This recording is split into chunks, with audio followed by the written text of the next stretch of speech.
Welcome in, everyone, to Nordmark. This is episode 17, I think.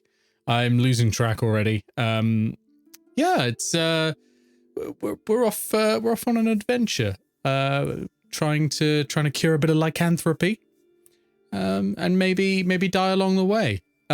Before I get started, I'm going to get a little bit better at this. This is what every podcast does. I'm going to get some of you motherfuckers to tell me what you've been up to. Not least because at least I know Ben is up to something. But most of you are. So I'm going to start with Ben, who probably has this spiel like on lock by now after the last week of launch announcements. Ben, what you up to? Okay, never mind. Absolutely shit all. Don't go and watch listen to Cybertopia. Brie, what have you been up to? Okay, so the first thing Tattle's done is that she's basically set up this whole quest by going to visit her druid contacts, bribing people and trying to convince them to just, do a druidic ritual to cure lycanthropy. And apparently the solution to that is they've got a quest for her in exchange. Nice. I more meant like outside of the game, but yeah. No, I appreciate that. We're getting everyone in. Yeah. No one's used to the fact that they can actually shill at the start of these things like professionals. Right. Yeah. Oh yeah. Right. Things I do in real life. Yeah. Obviously, I'm streaming. I'm in Nick's D&D Let's Play, Guild of Icons. There's another episode of that tomorrow. Watch that. I appreciate you taking this moment to shill my thing. Thank you. On my own terms, I stream on Twitch Mondays, Wednesdays, and Fridays. Pathfinder Kingmaker. That's the first CRPG adaptation of the Pathfinder tabletop system. And I'm basically slowly accumulating a cosplay of my Tiefling Rogue character. So, yeah, feel free to drop by my streams and throw stream points in there to force me to paint myself blue at some point. That sounds great. Summer, what about you? The main thing I've been up to content-wise is speedrunning Colossal Cave, as you know. I've been telling about it already on Discord, etc. But yeah, it's a newly released game. A reimagining of a classic text adventure game from the 70s. And I'm the world record holder for the game, so that's been pretty cool to stream. Yeah, absolutely. Aeon, do you have anything you want to tell people about? God, I have mostly been working on someone else's game recently. So buy that when it comes out. It is a retro first-person shooter called Slayers X Terminal After. Oh my god! Slayers X? Spin-off sequel to a video game called Hypnospace Outlaw. Yeah. Very, very good. I am fangirling now. Oh my god. We're gonna talk about this later. Okay. That is pretty cool. That is pretty damn cool. I am a huge Hypnospace Outlaw fan. Ben was briefly away at the start, so didn't get to shill Cybertopia. Ben, you wanna try it again? Yeah, sure. Hi, I'm Ben. I launched my first actual play podcast this week. It is a actual play of the game that I designed, my very first game, Cybertopia. And I have a fantastic cast of 16 players from all across the world. There's 2 episodes live now. They're really good fun. So you should all go and listen to them. This Cybertopia AP, everywhere that you get podcasts and on YouTube and stuff. Give it a listen. It's going to be good. I might even include this in the YouTube part of the video. That would be handy. So, back to the game. We are sort of joining midway through a serious issue. So Frida has received a letter from Aegis Hjelleman, who has been on a recent quest to go and see the Queen of Nordmark. On the way back, contracted lycanthropy. Technically speaking, though none of the characters know this, not the only person to contract lycanthropy as well. So currently, Frida, Aegis's wife, is drumming up a party to go and find a cure, or to organize a cure for lycanthropy. Now, Tattle has gone and spoken with the druids, and they have agreed to cure one person of lycanthropy in exchange for a quest for them. However, they will not cure any more than one person because it is a very difficult thing for a druid to cure, actually. Which I actually found out much later. They can't cast remove curse, by the way. They have to go way higher up to greater restoration, which is a much higher level spell in order to do it. So they have said, yeah, okay, we'll do it, but you've got to do something for us. And the problem that they've noticed is that the Airedale River, the water level, has been rising and lowering in a way that does not sync up with their expectations of what should be happening based on the weather, based on the season, that sort of thing. So they think someone is meddling with the river, or something is meddling with the river, and they want that investigated. They have suspicions that there is out there a druid who has gone rogue, basically, and they're a little worried that they're involved. And if they are, they request that you deal with them permanently. Imagine a druid going rogue. Yeah, I know. Who would do that? That's what they're aiming to try and to do today. And they start off in Airedale, and unusually there is no Cletus Fairberg Jr. today. We're just gonna get cracking. However, just before we start, Aeon, who's playing Vanstone, you wanted to do some downtime just to research the lycanthropy in general, see if you can find an alternative cure, because as I say, the druids, what they're doing is very, very difficult. It's going to use a very high level spell. It's actually going to use something like 1,000 gold pieces worth of materials to do it. You'd like a better way of dealing with it. Yeah. So I did a poor job of figuring out what am I adding to this roll. So for this, you'll add your intelligence modifier. Just straight intelligence, no skills or anything? Nothing. I'd probably say you can probably add nature. It's not necessary, like it's a curse, so it's technically arcana, but it feels more nature for werewolves. Yeah, in that case, I only got a 13 on it. Okay, a 13. Let me just double check. Oh wait, no, sorry. I got a 9 on it and misread that. A 9. Okay, that's probably not going to get you anything, I'm afraid. No, you learn one piece of law. You learn one piece of law. Great. 6 to 10, one piece of law. Okay, amazing. I think you are going to learn the easiest way to cure this, because it's not so much hidden knowledge as just slight advanced magic. There is a 3rd level spell, remove curse, and that will absolutely totally do it. Okay, yeah, that makes sense. And that is a lot easier than what the druids are trying to do. The reason the druids aren't doing it is druids can't learn that spell. Okay, sure. But clerics can. But clerics can, but of course I'm not the level. I need to be like 5th level to do that.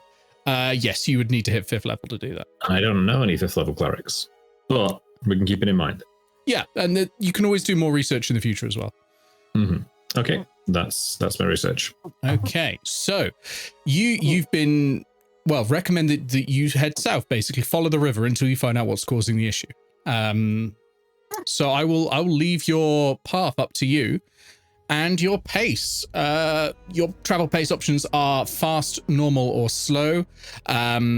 Beforehand, it was, I believe it was Frida did some carousing, or was it? Yes. Stonk? It was Frida did some carousing, and has managed to get a scout who has scouted ahead, which means that you will not have a -5 modifier to your passive perception.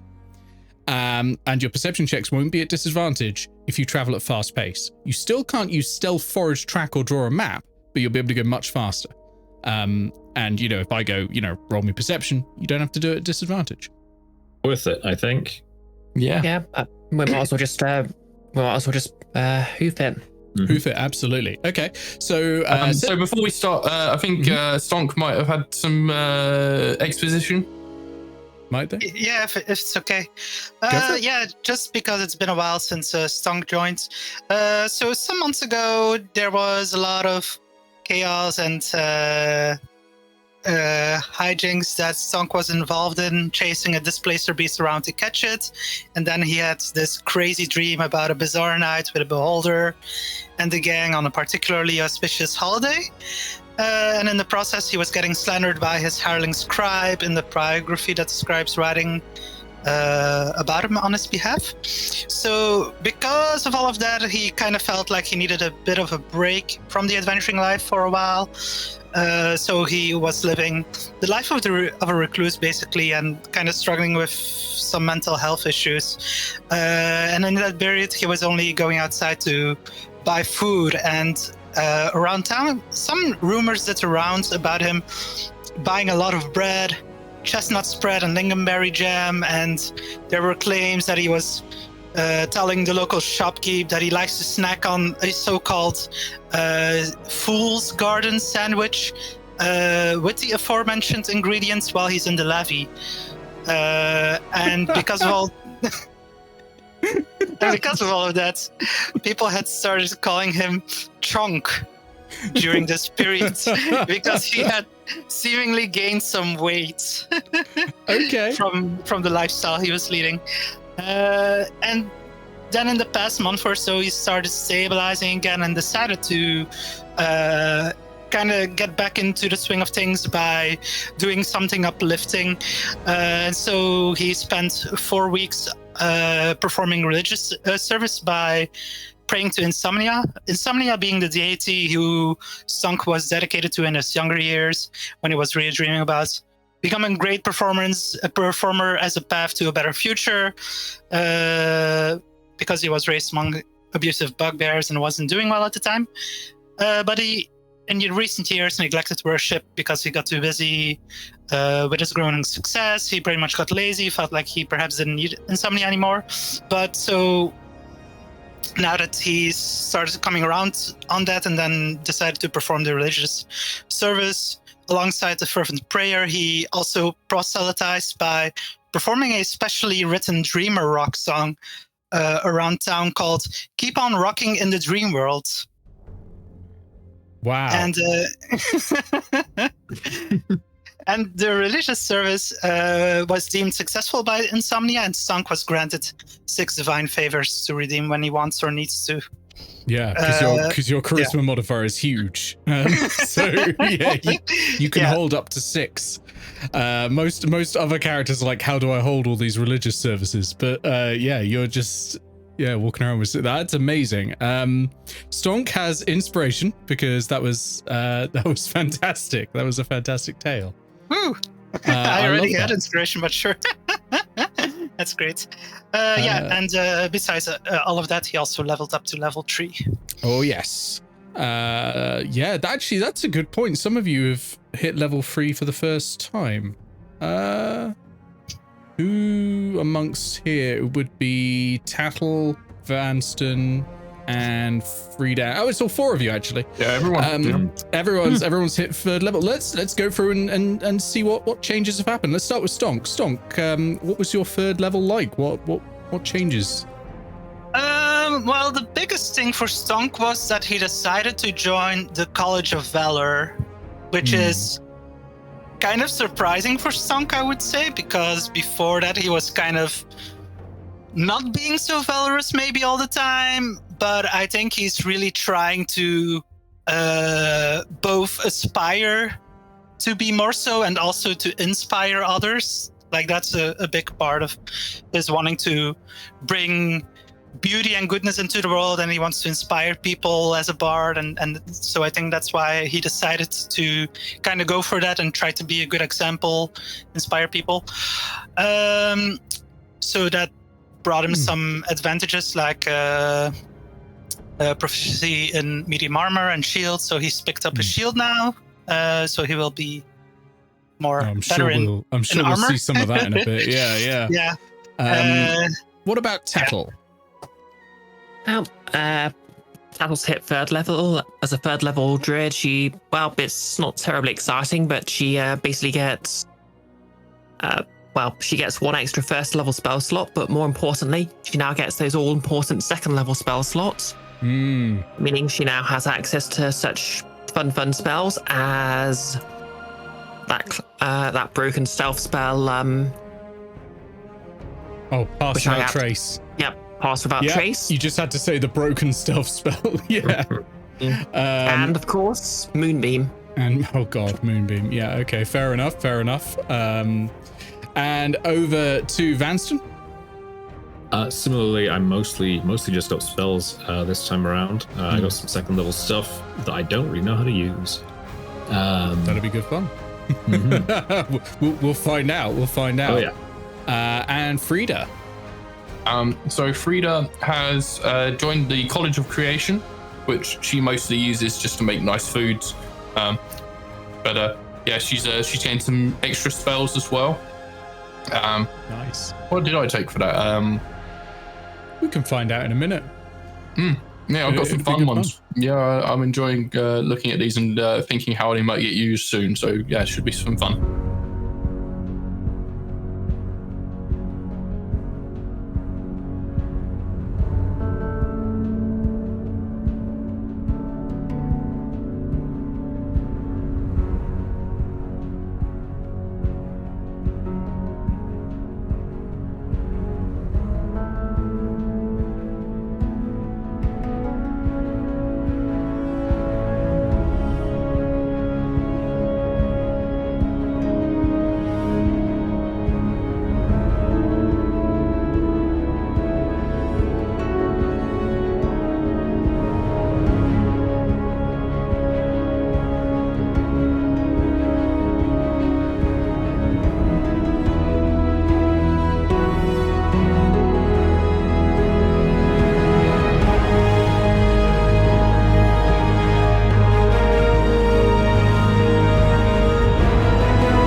Okay, so set your travel pace tokens thingy on that little purple square. Set those to 12 as we travel off.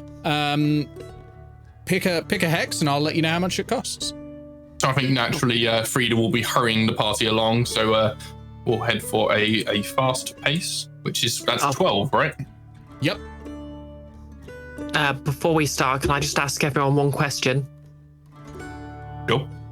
Is there anyone else in the party who can cast Detect Magic? Yes. Okay, perfect. I won't bother preparing it then. I think it can be done as a ritual, can it? Yeah, but you still need to have it prepared. Okay. So do it as a ritual. Yeah, Unless it's you've got the right feed. only people who have spell books don't need to prepare rituals, basically, which is That's wizards fine. or certain sort of vein of warlocks.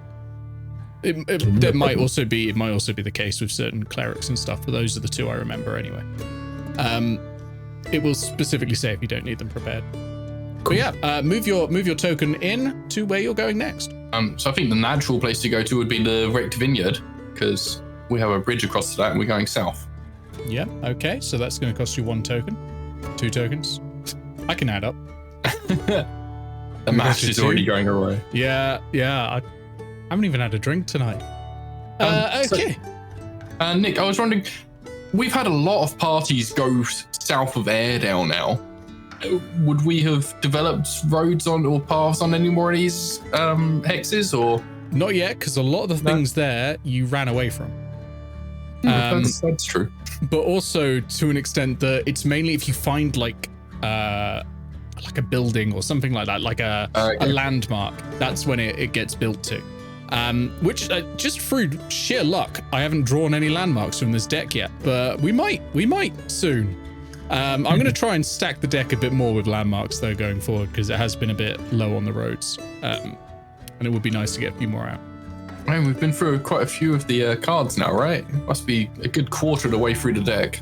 Yeah, but still none. I have written some more though. So where next? I suppose the natural place would be the plains hex, unless anyone has wants to cross the river, particularly. Nope. No. Okay, let us see what happens here. Is that another 2, Nick? That will be free. Oh, because you're not on the road anymore. Oh yeah. Nope, that's not maps. Nope, not that one. That's what Ben stuff. Okay, this is very clearly not shuffled. Let me try. I had the exact same problem last week. The weird thing is I've shuffled this 5 times. How has it become unshuffled? Oh, I mean, I've rewritten this one, so we can do this one again. It's the Knight of Swords. You're traveling down the road, and you hear some heavy thud sounds. Thud, thud, thud, and then cheering. Ah, yes! Bloody good. Bloody good. And as you approach, you spot a group of knights throwing axes into a tree. And none of you would recognize them, but they have a special pennant, and they're cheering along, and they see they see you approaching. They go, more contestants. Who wants to throw some axes? Win a spot of gold. We have no time for this. Please just get out of our way so we can go. Very well. No need to be rude. Know. Maybe we could humor them. We're in a hurry. One of the knights runs over to Tattle and shakes her hand. The Wandering Brew Society at your service. Aegis mentioned you lot in his letters.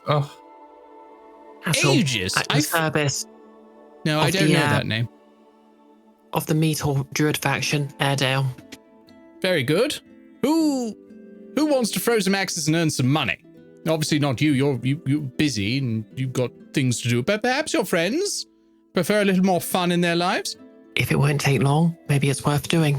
Frida glares.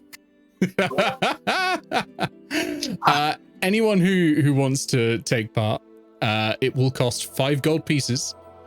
You will win 20 gold pieces, and you basically will have to make a series of thrown attack rolls with an axe. It would be hand axe, for those wondering about proficiency.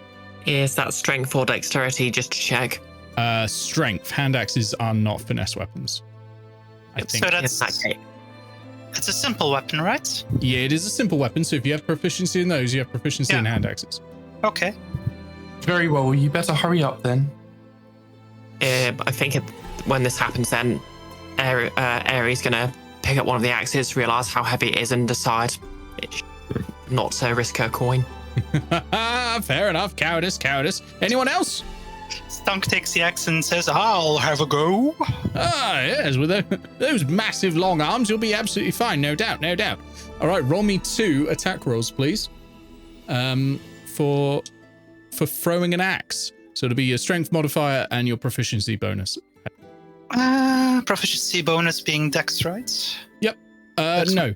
Proficiency bonus being your proficiency bonus. At the moment, I think it's +2. Yeah. +2. Oh, okay. Right. Okay. It's the first time I'm rolling the physical dice. That's a 6 plus 2 plus... What was it again? Strength. So that's 2 as well. So that's a 10. That is a 10. Okay. First one fails. Try again. Okay. I'm rolling them in a plastic box, and I don't know if it's the best way to roll. It's a 7 plus 2 plus 2, so that's 11. Oh, 2 misses. So thump into the tree line. Well, that's 10 gold pieces, please. Sure, I suppose it's not matter. Stonk hands Anyone over else? 10 golds. No, we really should be moving on, I think. Fair enough. Thank you, Vanstone. Thank you. Sensed in that voice. Thank you. So Let's you move go. on, Goodbye. having lost 10 gold pieces. Go to Airedale. There's lots of people looking for fun there. Where to next? So the directions was just south along the river, right? Mm-hmm.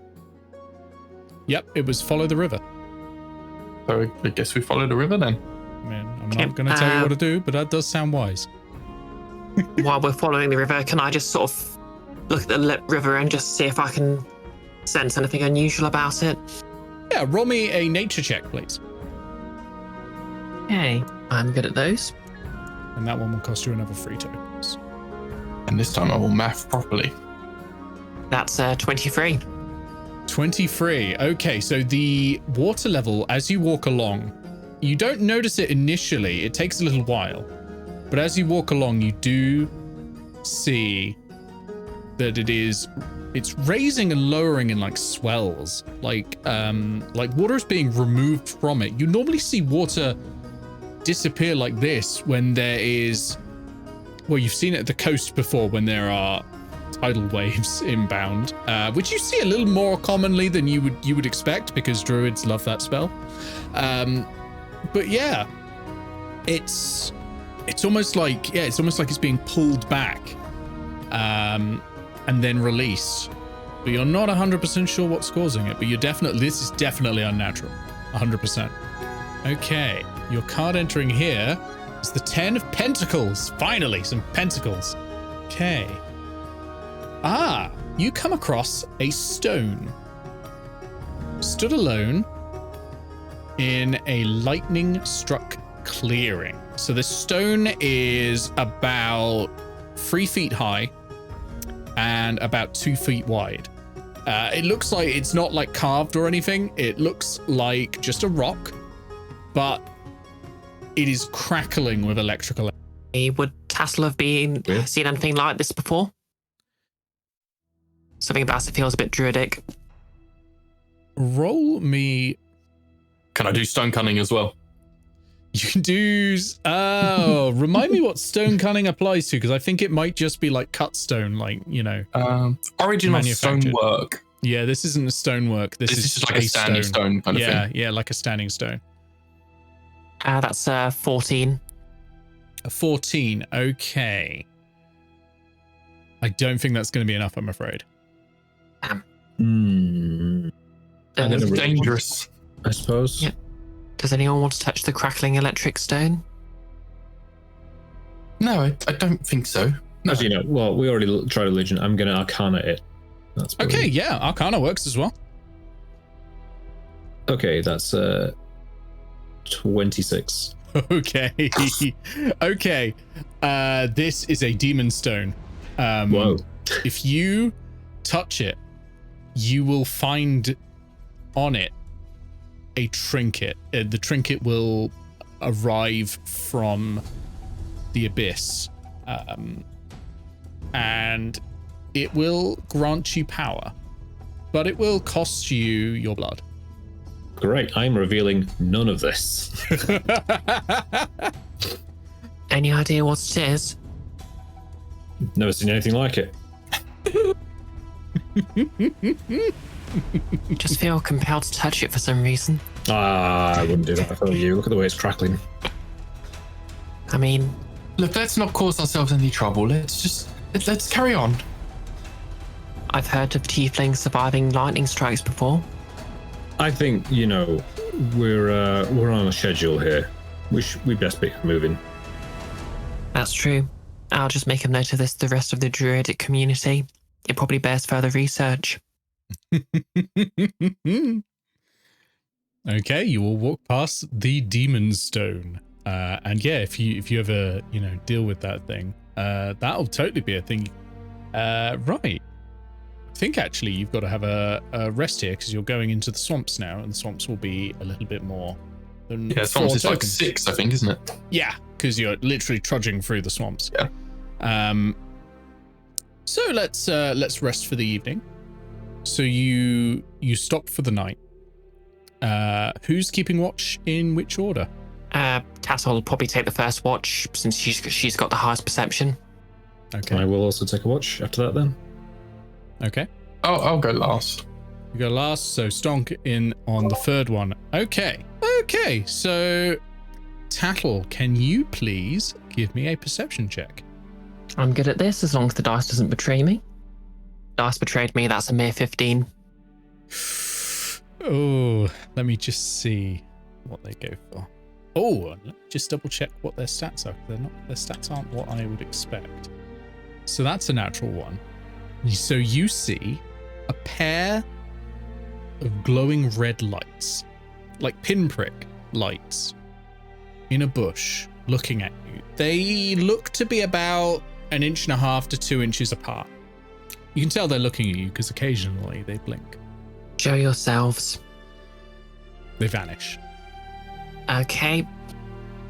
I think what Tattle will do is she'll just sort of blow a loud whistle. Yeah, she'll just sort of, the whole 2-finger whistle just to wake everyone up.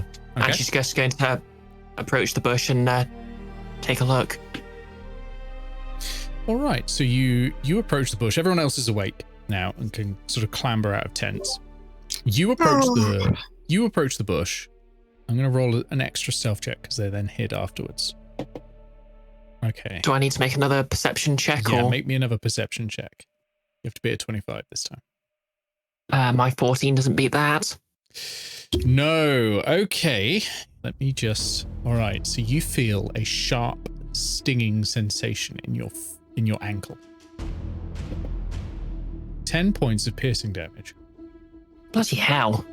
And you look down, and there's this small, skeletal, rotting rodent biting your ankle. Yeah. Hey, don't I even guess it doesn't even have to make an attack? Oh, it did. Oh, okay. They have a high plus to hit. And it unclenches its teeth, and it looks up to you. You vaguely recognize it as you come face to face with the rotting remains of Brexit Squirrel.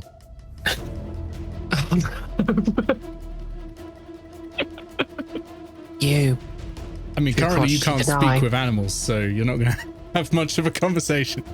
She can still speak at animals. But that's true. Yeah. That is true. Bares its teeth at you and scampers off into the brush. He's got bare teeth now. Can squirrels take undead squirrels take levels in druid? They can take levels in Revenant. Oh no. Revenant squirrel. Wait, this is unjust. Brexit squirrel got a proper burial. Revenants don't care how they're buried. They have unfinished business and they are brought back from hatred. And Yeah, if there's I one know. thing Brexit Squirrel was good at, it was hating people. Yeah, I'll be honest, I expected this. So is this the complication from? Yeah, this is the complication from your downtime activity. Amazing. Your, So is that a rival or that is is that a new just rival. Brexit Squirrel is Nice. going to do everything he can to ruin your life. Okay. I've got a question. Yep. Well, 2 questions. One, presumably this will clear up in about a year anyway. Yes. Revenants 2. do have a lifespan. Does this mean if I defeat his current body, he'll transfer to a dead squirrel specifically? That's a great question. Let's find out at some point. Okay. Yeah, I'm gonna say Tattle just swears loudly and just calls for everyone. False alarm.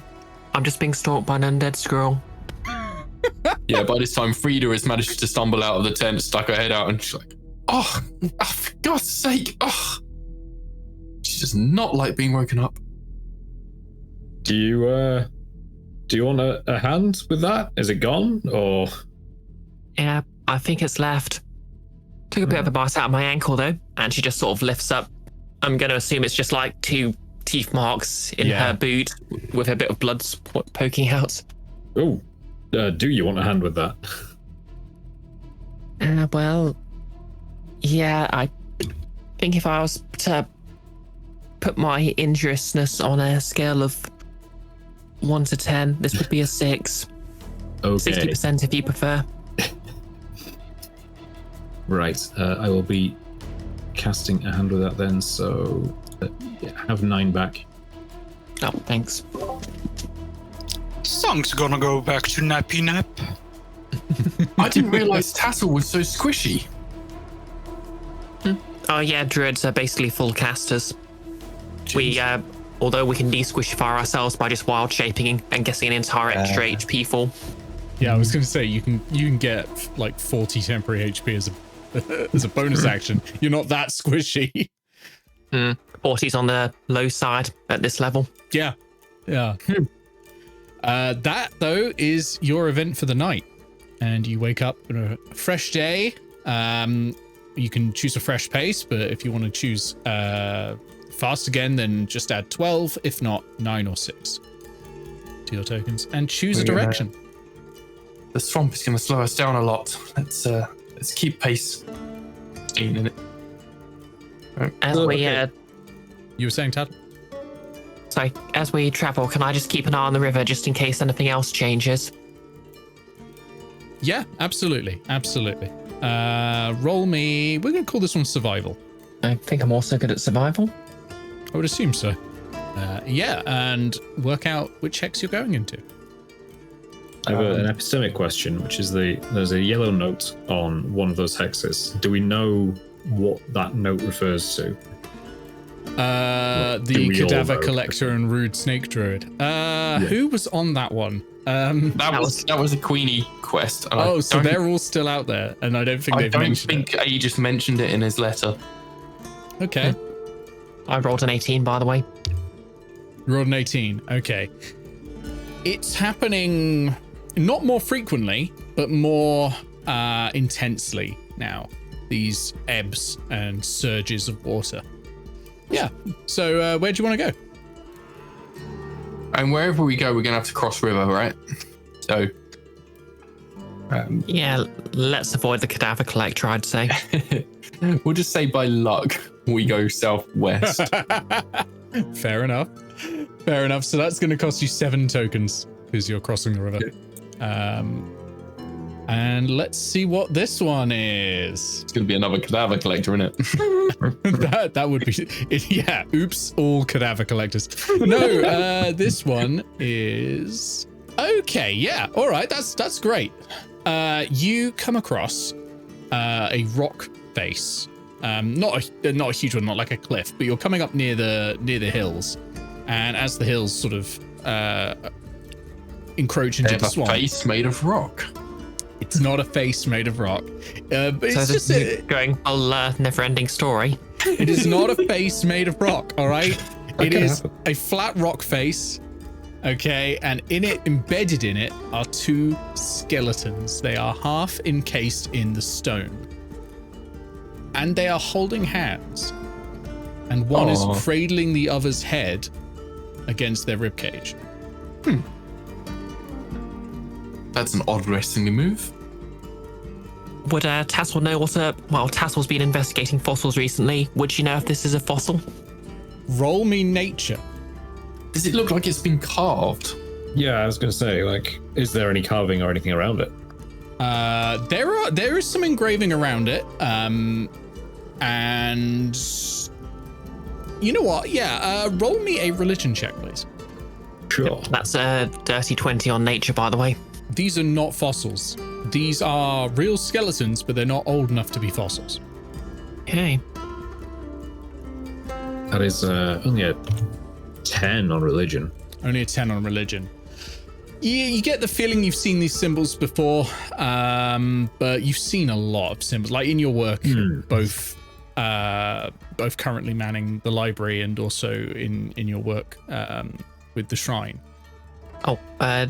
Druids do get the spell merge into stone, or whatever it's called. Would Tattle sort of be aware, which I'd assume Tattle would be sort of aware of because of her studies? Could it be the result of this? Would she know? It could be the result of that spell, yeah. So there's a couple actually, isn't there? There's shape earth, there's flesh to stone, I think, and there is also mold earth. There's probably a third one as well, that's even higher level. But there are a couple of things that can be used to do this. But the question is why? Can I roll stone cunning on the carvings? Yeah, roll stone cunning. Yeah, give me a history check with double history proficiency. 0 on history. Fine. So just +4. That is a 15. So the carvings in it, these carvings have been made by almost certainly by humans. And one of the principal gods of humans is the quarreling lovers, because humans are a chaotic lot. And well, there's two skeletons hugging. Love is quarreling. They're not quarreling, but love is part of that. The gods are not singularly focused. They're a dual pantheon. Oh, the gods do move in mysterious ways. Yeah, they typically embody opposites. You get the feeling you could probably say a prayer here to the quarreling lovers if any of you were devout to them and receive a boon from them, similar to the Shrine to Fontaine. Well, I don't know anyone that follows the quarrying lovers. Do any of you? No, petrichor all the way. We should make a note of this. Insomnia here, baby. So, for reference, this is exactly one of those cases where you can do a religious services downtime and get a different kind of boon. I haven't worked out what the boon is for the quarreling lovers, but I'll work that out. And this one, when you link it up with a path, yeah, this is complete. This X. You get a whole road all the way down this river eventually. Yeah. By that time, there'll be nothing else to do down here anyway. Cool. I look forward to finding out what the quarreling lovers boon will be. Oh, Wow. This swamp's gonna make us so slow. I'm drawing the most bullshit things for your next X. I swear to God. So I guess we'll just continue on down the river, and Yep. So that's gonna be another 6. I mean, you wrote these things in the first place, Nick. Just Sam. I know. What was that, Al? How far into the swamp did we go for the Lord of Rotten Ruin? right down to the bottom, wasn't it? Down here. Now, Lord of Rotten Ruin was, I think, this one. So you're not actually far off from there. Okay. Okay, so in this one, you encounter, which is something unusual in a swamp, you encounter a little spring of gold-tinged water. And in the fading light, it glows faintly of gold. It almost catches the sunset and holds it there. I don't know if any of you have seen that one waterfall. I think it's in America, where at a certain time of year, it just glows bright gold. But it's a little like that, only the angles don't really add up for that to be the case. So the light's coming from somewhere else. Who's been peeing in the river? Someone had to say it. Would sorry, I keep saying this, but would Tattle be sort of familiar with this via druidiness? No, this is not a druidiness thing, but it was worth asking, but not in this case, no. I'm going to take a little bit of it in like a cup or something and just kind of like swirl it around and look at it. Okay. The cup glows faintly. Mm-hmm. Yeah. You have a look at it. You can't see any like particulate in it. It appears the water itself is glowing. Oh, so it's not done anything to the cup. No, the cup is fine. Okay. Can I take a? Well, I've got a couple of empty flasks because I use the some pure water for something. Can I just take a couple of flasks of this water for later study? Yep. You can bottle that up. You have some glowing flasks. Those flasks are emitting dim light for 10 feet. Okay. I'll store those in my backpack for stealth reasons. I was going to say, yeah, if you've got them on your hip, that's not going to go well. Well, we have I'm some also camps going to- now, so kind of Yeah. night lights. Yeah. I'm also going to take a very tiny sip of water and see what happens, just to embrace the chaos a bit. Okay. You feel a sense of hope. Oh. And a sense of bravery. Would I be able to correlate that with anything? Oh, and your cheeks sparkle with gold. Oh no, I've become a vampire. Yes, you went to kill lycanthropy and you gained vampirism.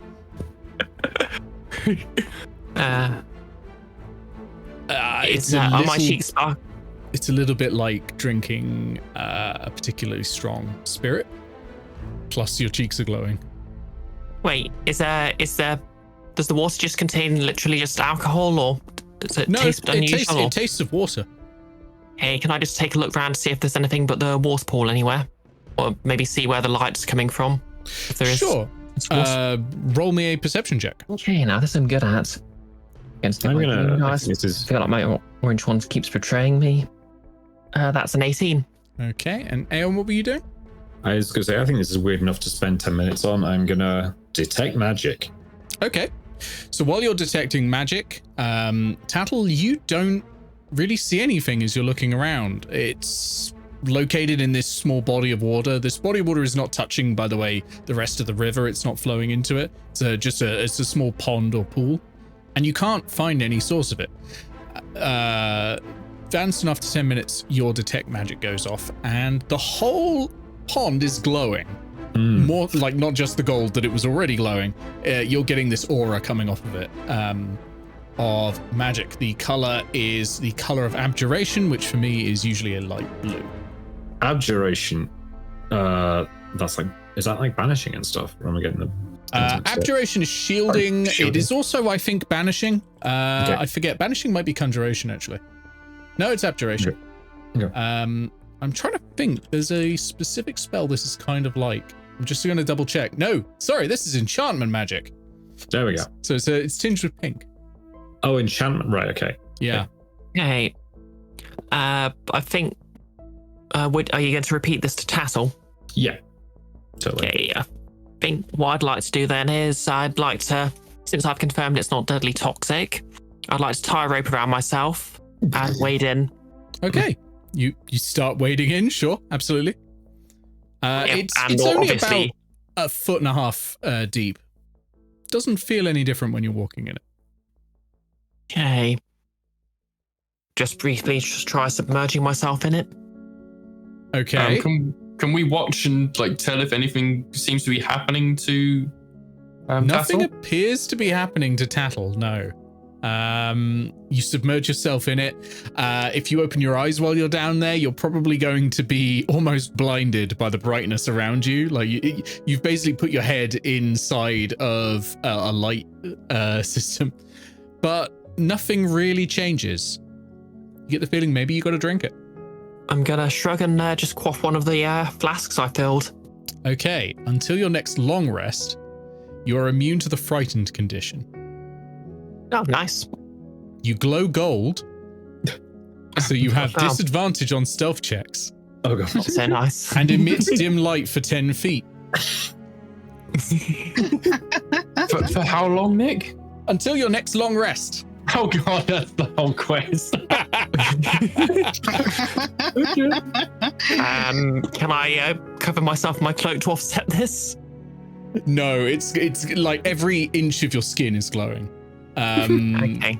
So it would be pretty difficult to wrap yourself so much that you can cover every inch of it. Well, if only I had taken that invisibility spell, eh? It's okay, I can cast Pass Without Trace. Yeah, that'll help. But that'll certainly help. Adding +10 to your check is pretty good, regardless of disadvantage. But yeah, you're now a portable lantern. Does anyone else want to drink any? Well, I'm not sharing a tent with Tattle tonight. Stonk's just going to fill the one empty bottle he has with some of it. Okay, I feel like Tattle just sleeps in trees anyway. that's fair. But that's going to light up the whole area then, isn't it? 10 feet. She's a beacon of hope. Yes, yeah. Which is a different spell. What's it called? Glowing water? Or I missed the name. Glowing water works. Hasn't got a name, really. You're the first to find it. You can name it if you'd like. Stonk water.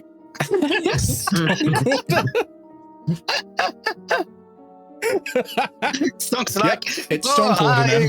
I discovered and invented this. It should be called after me. Stonk water. It's liquid stonk.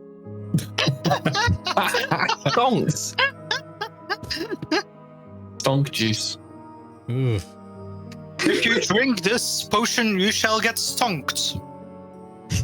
Finally, Stonk has his own licensed drink. Yes, it's Stonk branding and merch all the way now. Just as well he wasn't going by Chonk when he got to here. The chonkiest juice. Chunk fluid. Okay. No, you haven't got the tokens to move any further, so you're going to have to spend the night here. Tattle will probably take the first watch because I don't think she can sleep. Awesome. So, so Tattle's taking the first watch because glowing like a Christmas tree. Who's on next? You mean a baboonmas tree? Yes, sorry, a baboonmas tree. Quite right. I think Frida will ask to go last again. Okay, Frida's also These old dwarves like their early mornings. I'll just go second again then. Okay, and then Stonk third. This time, Stonk, can you give me a perception check? Oh god. That's like one of the things Stonk is not good at. Let's see. That was kind of on his side, so I'll re-roll. That's a 7. A 7. Okay. Yeah, with this method. Tattle, you said you were sleeping in a tree, right? You're in a swamp. There aren't that many good trees, but there's a few, like, old, gnarled, hag-like trees. How does Tattle sleep in trees? Do you tie yourself to the tree, or do you put up a little, like, hammock? How do you rest in the evening? Okay, I think she basically just has about as much fabric as a tent, and she just sort of ties it into a sort of little sort of cocoon hammock thing, which she sleeps in as a squirrel until that, well, basically she sort of treats wild shape like a muscle she's trying to build up. So she basically goes to sleep in sort of squirrel form. Okay. And just wakes up as a tiefling again. Oh, good. That means you're going to be able to have a conversation this time, because Stonk hasn't spotted this, but there's been 2 red eyes darting across the ground. And you feel a rustling on your sleeping bag. And as you groggily wake up, there's 2 red eyes right in front of your face. Oh god, not you again. Is this some kind of joke? Look, You are used to the punchline. are you imitating me? First you kill me just because I'm not happy with your woke lefty bollocks. And now you're pretending to be me. Excuse you, but I've been able to do this for longer than I've known you for. Oh, yeah, sure. Oh, yeah, so I'm supposed to believe the tiefling just happens to be able to turn into a squirrel, right? Has nothing to do with my death at your hands? Yes. Well, that's bullshit, isn't it? Bollocks to that. No, Anyway, I can do that. I'm I stuck can do here. that as well. Leave my bollocks alone. Right, I'm stuck here because of you. This won't end until you're dead. Would Tattle have any idea what a revenant is, or? That one's a bit rarer. There are stories of them. Go for, in this case, religion. It's my religion modifier. Yeah, that's just an 11. Okay, you're not 100% sure that you're not sure what is happening here. You know, this is clearly a rotting squirrel. It's obviously very clearly Brex's squirrel. But Yeah. you have no idea why he's not dead. Well, I can assure you, I do not encourage. You have clearly come back as an undead, which is a perversion of nature, which goes against everything I was trained in and believe in. So, You want to talk about perversions of nature when I crawled my way out of the ground. You know what I did? Very first thing I did. I was filled with a seething hatred of you. But you know what I did? Did my duty. I went and found where I buried my nuts. And you know what? Someone had stolen them. And now I see you imitating a squirrel. I bet you have them, don't you? When you said I went and did my duty, I thought you were going to say I went and voted. Yeah, don't be ridiculous. Squirrels can't vote. I mean, he's clearly into politics. Where did you put them? I have no idea what you're talking about. And even if I did, I'd have eaten them. You ate my nuts. Oh, how dare you. Can an honest, down-to-earth, school of hard knock squirrel not put some nuts aside, a little pension, so to speak, ready for a hard winter, without some woke lefty coming along trying to take it? Well, if you find this hard-working squirrel, I'm sure you can ask them. Oh, how dare you. How dare you. He's gonna try and bite you. I'll roll an attack again. But because he's a revenant, he's got a much higher. Oh, well, that's a 3. So 10 to hit. Nope. Wait. Let me just double form? check. Yeah, I'll double check the AC of my squirrel form. Oh, 13 apparently. Bugger. Well, yeah, isn't gonna hit you. And he and he flees to the tree again and flies off. I mean, you're awake. You can try to chase him if you'd like, but I, the DM, don't recommend it. Can I just sort of peek my head out to see which way he went? Yeah, absolutely. So as you're peeking out, you spot his little bony tail, which is nowhere near as impressive as his previous fluffy tail. You see that disappear down the tree and off, and I think he's gone probably to the west. Yeah, he's gone to the west. Oh yeah, I don't think this has actually come up on stream, but I'm just going to mention that Tattle squirrel form is a tufted ground squirrel, which has a very giant tail, and one of her ears is basically lacking any fluff on it. In the same way, she's got one horn that just hasn't grown. Yeah, that's fair. Probably just going to go back to sleep, given that he's left. Okay. Night passes and you wake up to a fresh day after a hard night impersonating a dead person. I do think I should clarify that Tassle's squirrel form is not based in any way on Brexit squirrel.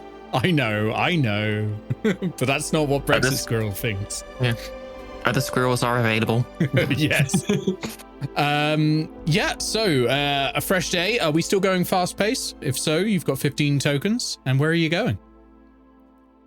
I thought I should bring up as well. We've not been stopping to scavenge or anything or forage. So everyone would have had to be using rations, right?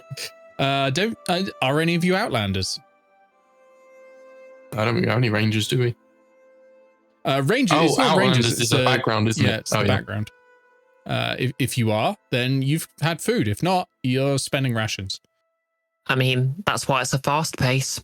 Hey. But one thing you can do is you can go at a slower pace and forage, but you can't at the pace you've been going. Did everybody bring some food? I know I did. Food. Yeah. So it depends on how long we'll be out for. There's not much more of the river left, so. Yeah, I started with 14 days of ration, so I'm fine. Yeah, you're making good progress. What's it been, 3 days so far? 2, I think. This is our second sleep. This will be our third day now. Yeah, this will be your third day now. So where to? I feel 4 pounds lighter. Down the river then, I suppose. Okay. That'll be 7 Is tokens. Tattle going to be continuing to check out the riverness? Yep. It is now getting the point where the river itself is reaching the banks occasionally, and a little wave is going along any pathway along the side of it. But then it is going down to being almost entirely dry. And this is happening about every 1.5 to 2 hours. Well, don't rivers usually get smaller as you approach the spring, the source? It would appear this river's banks are ebbing and flowing, not unlike the tide of a sea. It doesn't normally work this way. Would we have noticed much wildlife, like fish and stuff? There have occasionally been times when the river's been at its absolutely emptiest. The fish that live in the river are just flopping around on the ground, dying. Could we grab those for rations? Yeah, you can wade in and grab those. I'll let you have a day's rations because it's only been getting that low today, really. I'll let you have a day's rations each for those, though. Has the weather been normal?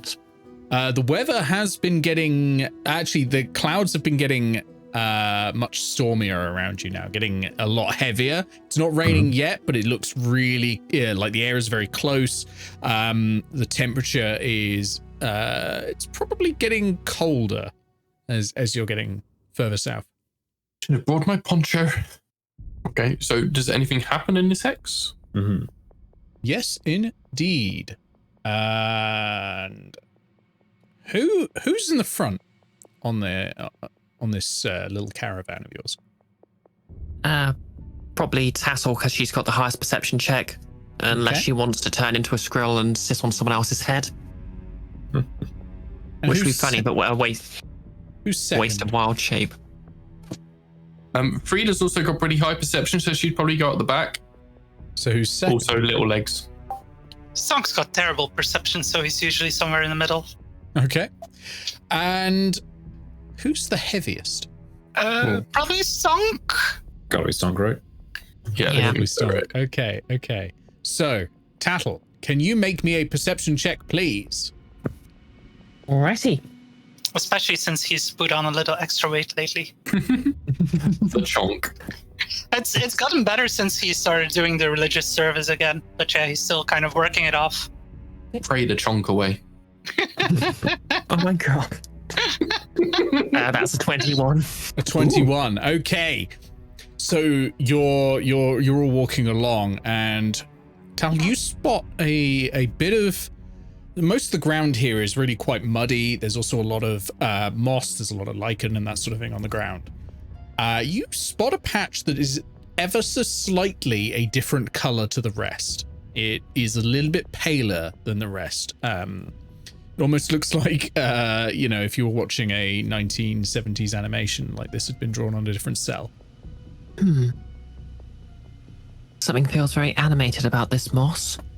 Could be important. Did you say something feels very anime about this? Animated. It can't ban me. Oh, I can. Well, yeah, physically you can, but you have no grounds to. That'll be an abuse of power. Oh yeah, I'm beyond that, sure. What are you planning to do?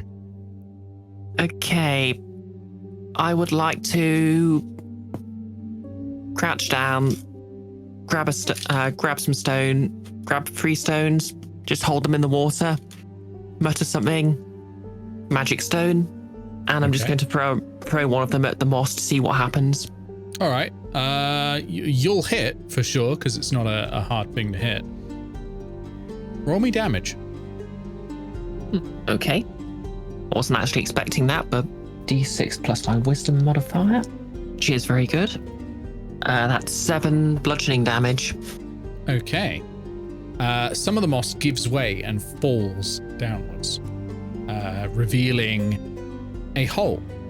You can't see into it very well because it's very dark, but a hole. I would like to pour some glow juice down it. Okay, you pour some glow juice down there, and now you can see very well into it. This is absolutely a pit trap. And there are some spikes at the bottom of this pit. They're glistening slightly. It would appear someone's laid a trap for us. What, Tattle? Can we go around it? Yeah. Yeah. The big problem was spotting it. The DC was quite high, but Tattle's Hey, well. can I? Let's keep our eyes peeled for more. Can we move on then? Yeah. I'm not stopping you. You just got to decide what you're doing. Okay, well, onwards down the river. Frida is marching them along their way. Okay. Right. Well, it's getting dark. The Moon is starting to rise. The sun's just setting, and you hear a howling. Oh no. Can you describe this for me? It sounds like a dog. A little bit whimpery. Can I cast Speak with Animals as a ritual and call out, anyone there? Do you need help? Okay. You spend 10 minutes to cast Speak with Animals, and you call out in dog. Ruff, ruff, ruff, ruff, ruff, ruff, ruff, ruff. And you get a response. It says, "No, I'm not in trouble. I'm a good boy. I'm a sad boy. Sad how? I lost my person. Well, not lost. I know where they are. But they don't want to play anymore. Where are you? Just in here. In the tree line. Yep, I'm gonna say Tattle's gonna approach where she's hearing the dog. Sure. And you find the remains of a small hamlet that was once here not too long ago. So, this could be a good place to camp for the night. It's been abandoned. And there has been a fight here, very clearly. You see the dog it's a mangy old dog with graying hair. And it's sat on top of a suit of armor. And it looks at you as you approach and go, "Oh, I expected a dog." Yeah, I get that a lot. Have you ever met a druid before? No. Why are you not a dog? No. Why are you not a tiefling? I guess I can't answer that. She just smirks because apparently Tattle is very willing to try and outwit a dog. Works Also, 50% of the time. Yeah, she's also taken entire classes on how to be mysterious. It's a druid thing. Fair enough. The dog looks down and goes, "This was my person." What happened here? Do you know It would about appear that well, they look like dogs, but they're people. lycanthropes? No, they're always look like dogs, but they're people. Would Tattle understand what I have a very specific suspicion on this? What's your suspicion? Knowles. Yeah, you'd be able to piece that one together. Yeah. Knowles. The village left quickly. My person was trying to get them more time. It happens a lot. Sorry, boy. I think at some point during this, Frida's gonna get over the initial shock that, oh god, that sounds like a howling wolf, realize it's a dog, and come running in because she cannot resist a animal in need, and just comes and oh no, the poor boy. Oh, do you need some pets? You want some pets? And if he'll let her, she'll pet him and offer him a ration. He'll let her, yeah. And he'll accept the rations, and he'll probably wag a tail a little bit at Frida and say to Tattle, "This one's nice." Oh, Tattle, ask him his name. She wishes to know if you have a name. My name is Nave. Nave. Oh, Nave, that's a lovely name. Oh, you seem like a lovely dog. Oh, and gives him more pets. Wow, I didn't know you could speak dog. There's also a collar, and on it says Nave. Tattle's going to say to Nave, did your person worship a deity of any sort? I don't know. Tattle is just going to respectfully look over the person, see if she can find any sign of sort of religious adornment. Sure. As you get closer, you see the sort of hackles raised on the back of the dog.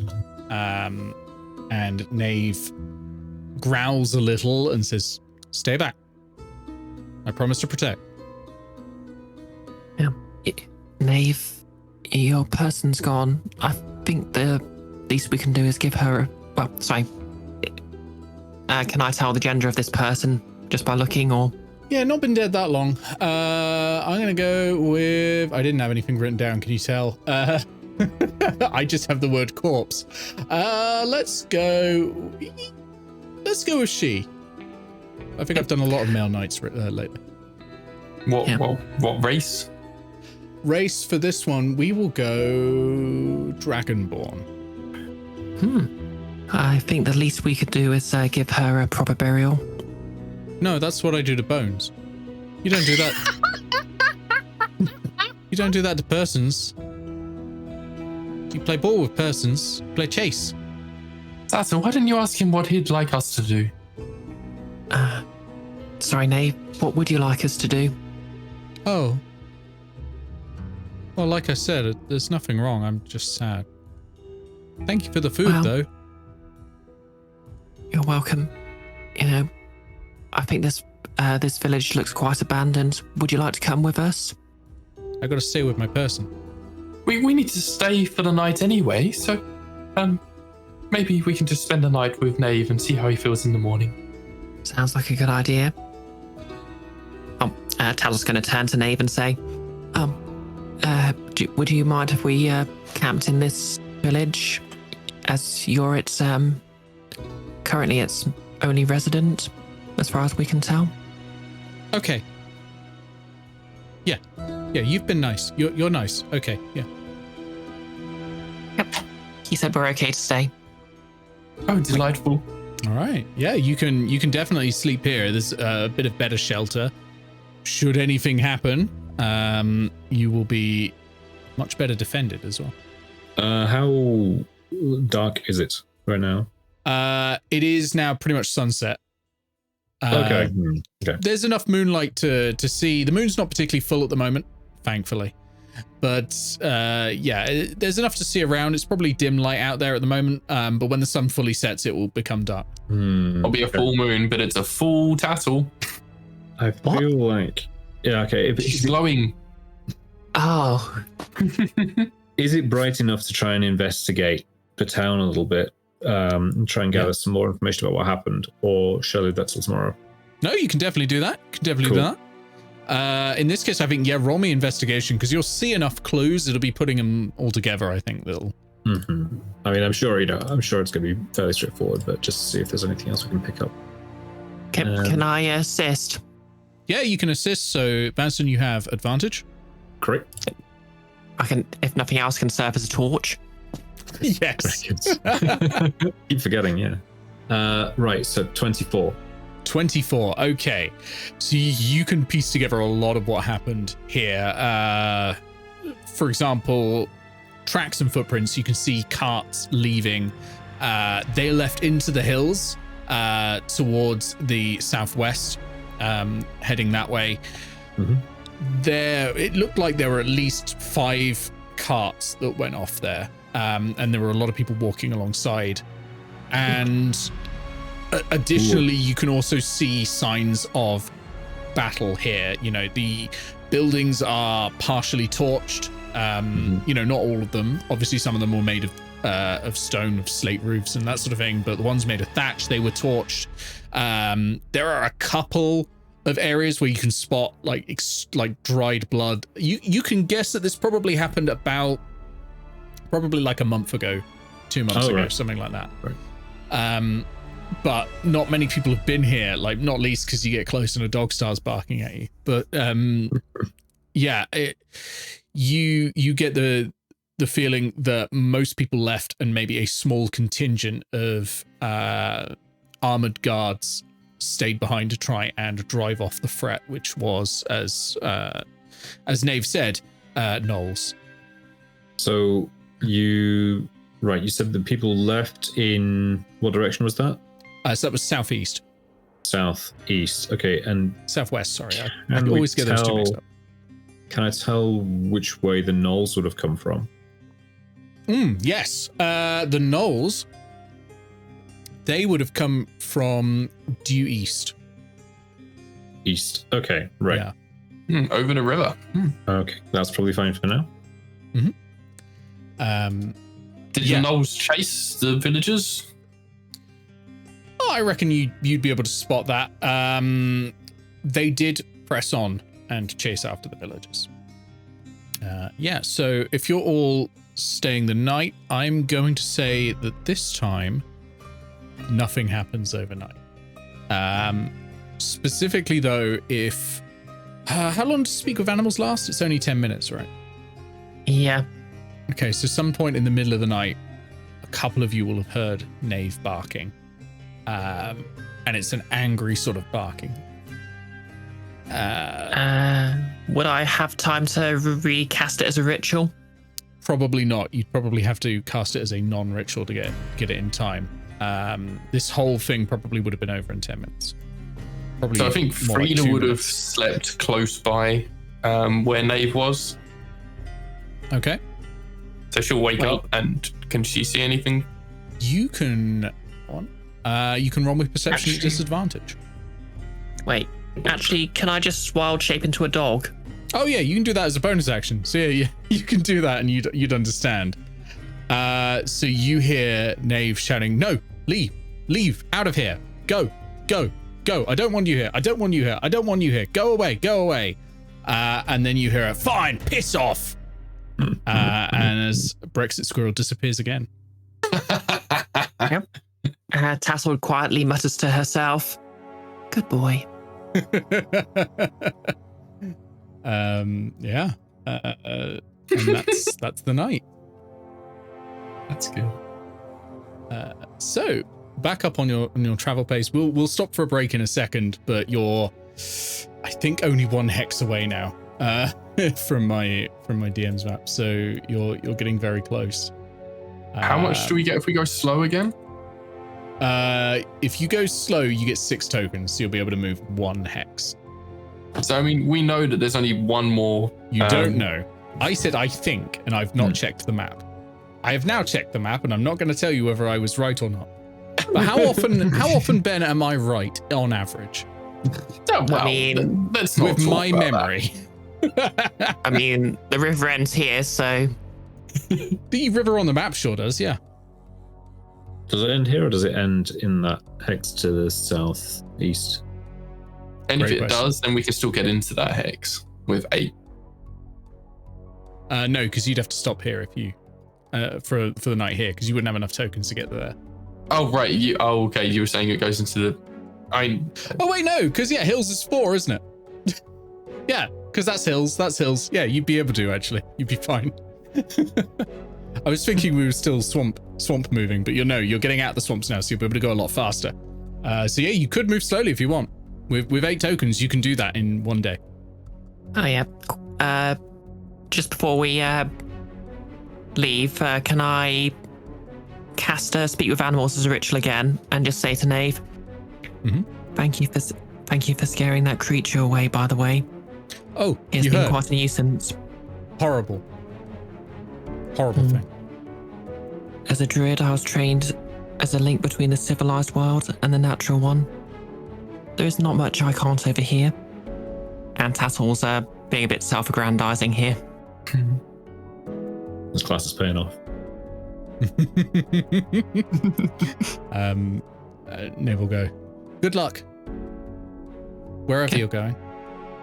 Tell him if he ever wants to move on from guarding the corpse of his old master, that he can join us anytime. Are you sure you'll be okay here? I'll be fine. Do you have food? Yeah, some. Just some. Yeah. You know, your master, she's not coming back. You understand that, don't you? You hear a classic dog whimper sound, and he looks at you with big round eyes and says, I know. If only more creatures were this loyal. Especially more tieflings. And she rolls her eyes slightly. Suck it, imp. I'm gonna say she also leaves him with a well, probably some fish actually. Okay, yeah, absolutely. He'll enjoy those. Probably eats one to start with. Little bit of a tail wag. Okay, so move your token over and we'll see what your next thing is. As you head up into the hills, a crow alights on a nearby perch and says, "Rah! Grave danger!" My favourite Dresden Files play. Can't Grave see any danger. graves. Where's the grave? Okay, sorry to do this for the third time, but can I cast Speak with Animals as a ritual? You can. And does the crow say anything else? Goes, Raven grave round. danger! Is it saying that in common? Yes. Okay, I'm going to say to the crow, are you sure you're a crow? Typically ravens speak the common tongue. You get a response of, "Rah!" I know you've got to speak with animals, but that's what it responds with. Okay, now you're just taking the piss. Rah! Grave danger! Is that Everyone, actually a bird? Tattle is going to try and poke a finger through the bird. Okay. Okay. Well, as you get closer, it flaps its wings and it flaps off. That Okay. was very odd. Is That means there there's South Aetos birds. a god or anything that uses crows as like harbingers or omens or messengers? Roll This me feels a like something religion would check, happen. and I'm going to tell you this one's going to be difficult, but a Damn. very good question. Also, would Tattle be aware of crows suddenly saying grave danger? No, this is not normal. 20 religions. 20's exactly what you needed. Hell yeah. Yeah, there is not really a god, but revered as one. Well, not a god in the same sense as the others. Yeah, let me get my notes. She is a sorceress, and she is known as the Omen Keeper, the Consort of Crows, the Mad Queen, and the Witch Queen of Nordmark.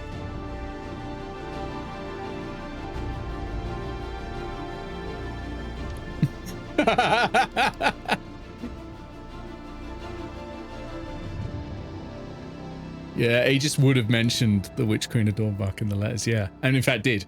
We have the letter. We can check that. The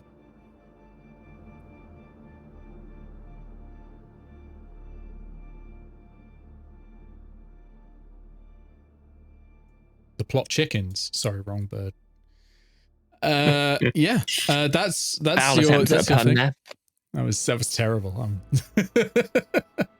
Yeah, you can move on to the last square. So what's happening as you're approaching, by the way, is you're following the sort of this trickling stream, but occasionally this huge wash of water sloshes down, and the storm overhead now is swirling, and it is deep purple, and there are forks of lightning crackling down. You're like, yeah, we're heading to the right place. You mainly see this as you enter the last hex.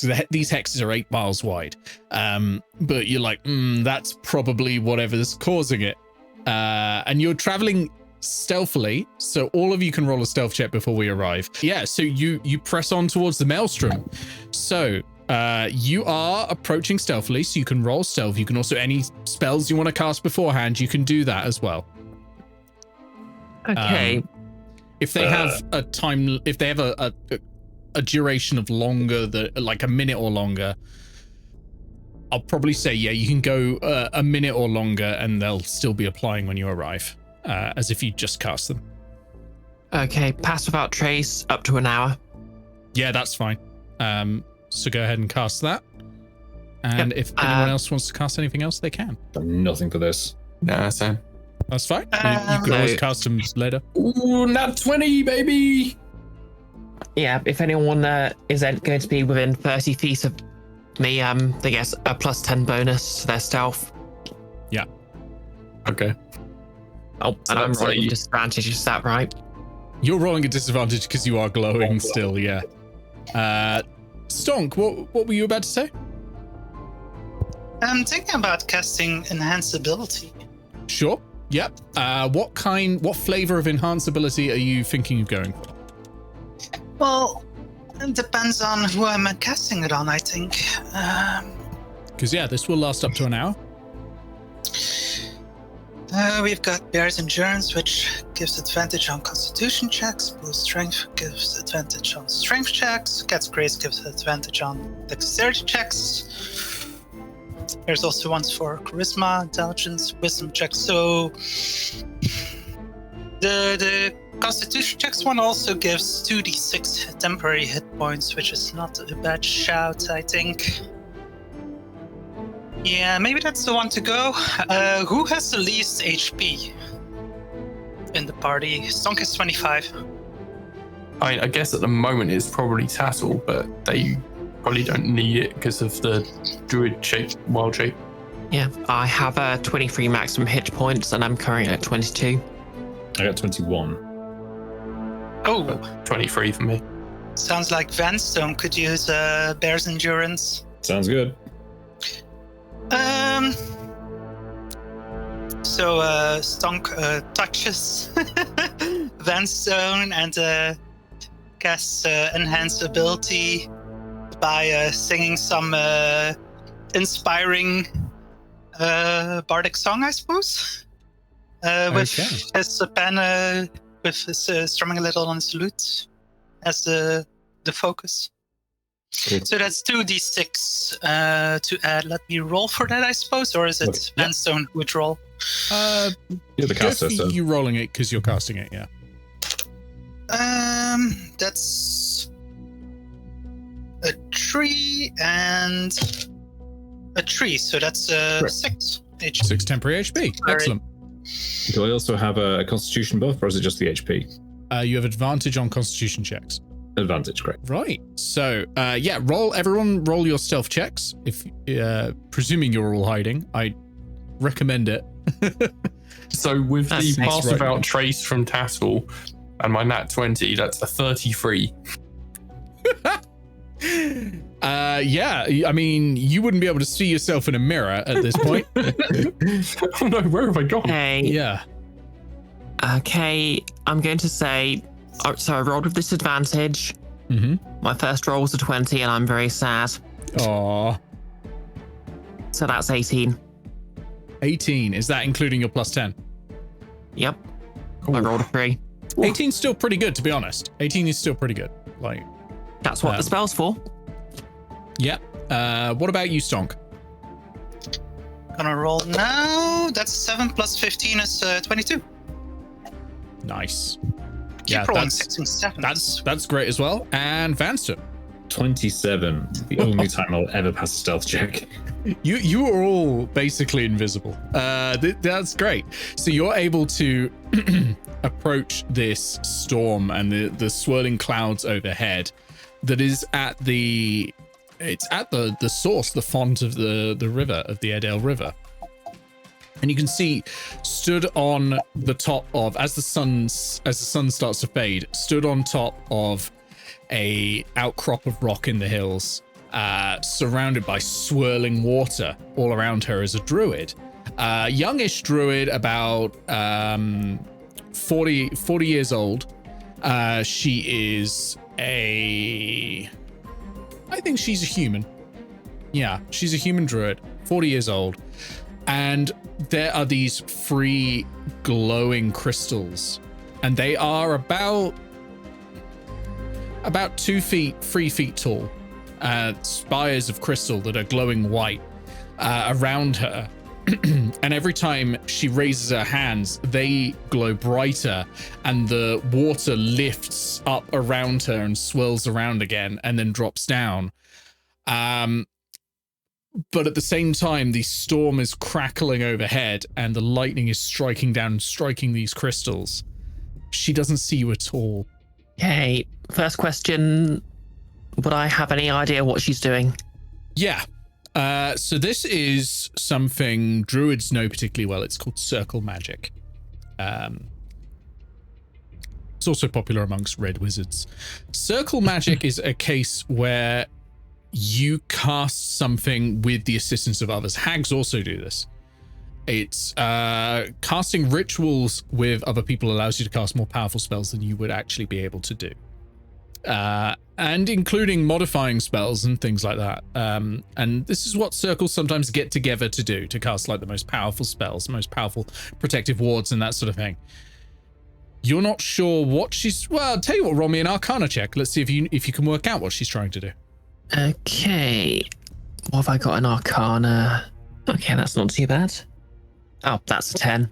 So what you're seeing is an enhanced version of the spell Maelstrom. And Maelstrom creates a writhing storm around someone. It sucks up the water from nearby and it holds it in place around you.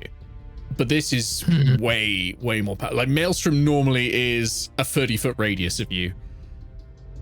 This is starting, like with the clouds overhead, this is extending for a mile. But you know that circle magic can't be done alone. Does this mean there should be other people around? Certainly something. What was your perception? No, you didn't do a perception. Roll me perception, in fact. Okay. But there should be someone else. There needs to be more people. You can't have a circle of one. This is true. That's a 12. A 12. I don't think you're going to be able to see with a 12 in this case. There's so much water swirling around. It is like looking through a storm at the moment. You're not currently in it, but I'm going to say you're probably, half a mile away? Is probably a safe distance. You can approach closer, but the winds are starting to buffet you. And she raises her arms again, and the lightning strikes down, and this time 3 forks hitting each of the crystals, and they glow so bright they're almost blinding to you. You see an after image of them against your eyelids as you shut them, and the water from the Airedale River pulls upwards to around her into a sphere of water that starts rolling around. Now you've seen people cast a sphere of water before. It's I'm pretty sure it's a druid spell. If not, you haven't seen it. Watery sphere, totally a druid spell. But this is huge. Again, this space is hundreds of feet wide around her, swirling, and you can see her change into the shape of a shark within it so that she can breathe the water around her. But she is pulling all of this water away.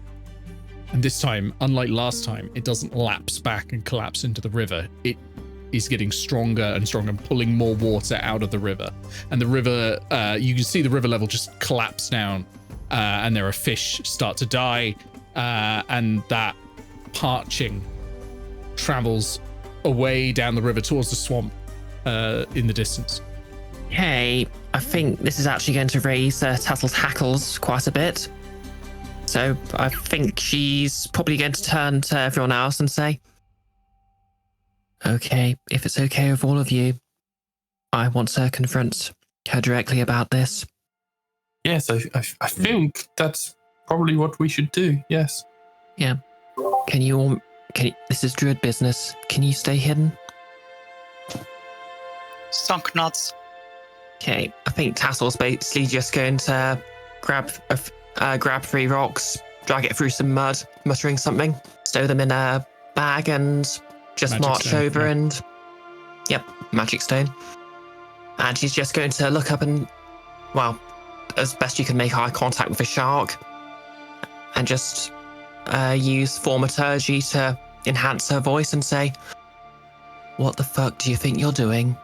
Okay. The ball continues to swirl, but the shark moves to the edge, pops her head out, and swaps back to human form, and is like swirling around in it for a sec before she can steady herself. And she says, druid, right? And floats out and down in front of you. And she says that in Druidic, actually. She says Druid, right? Yeah. Tattle's going to respond with the Druidic equivalent of, fuck yes? What do you think you're doing? I remember you. You're from the circle near Airedale. Yep. Tattle, Meator faction. My Yeah. friends call me Airy. I'm Harriet. I was from the forest side. I remember seeing you in the town with those disgusting interlopers. People are part of nature. No, they're not. They're a virus. If You know people what are you- viruses, what are you? Well, I'm the cure. Every person needs the same thing, water. I dry up the river. They have to leave. It's not even killing them. They just leave. Then, eventually, I'll restore the water flow. And everything's fine. And no more people. Do you really think it's that clean cut? Do you think Easy. on the way here we found a town that was ransacked by gnolls? They had to leave in a hurry. Do you think every single one of them just was able to pack up their home and leave without a fuss? I'm not Do you think there replacing wasn't- the water with gnolls. Yeah, but my point is, look, there'll be the sick, there'll be the elderly, there'll be the young. If you force a large population of people to move, some of them are going to die. It's not bloodless.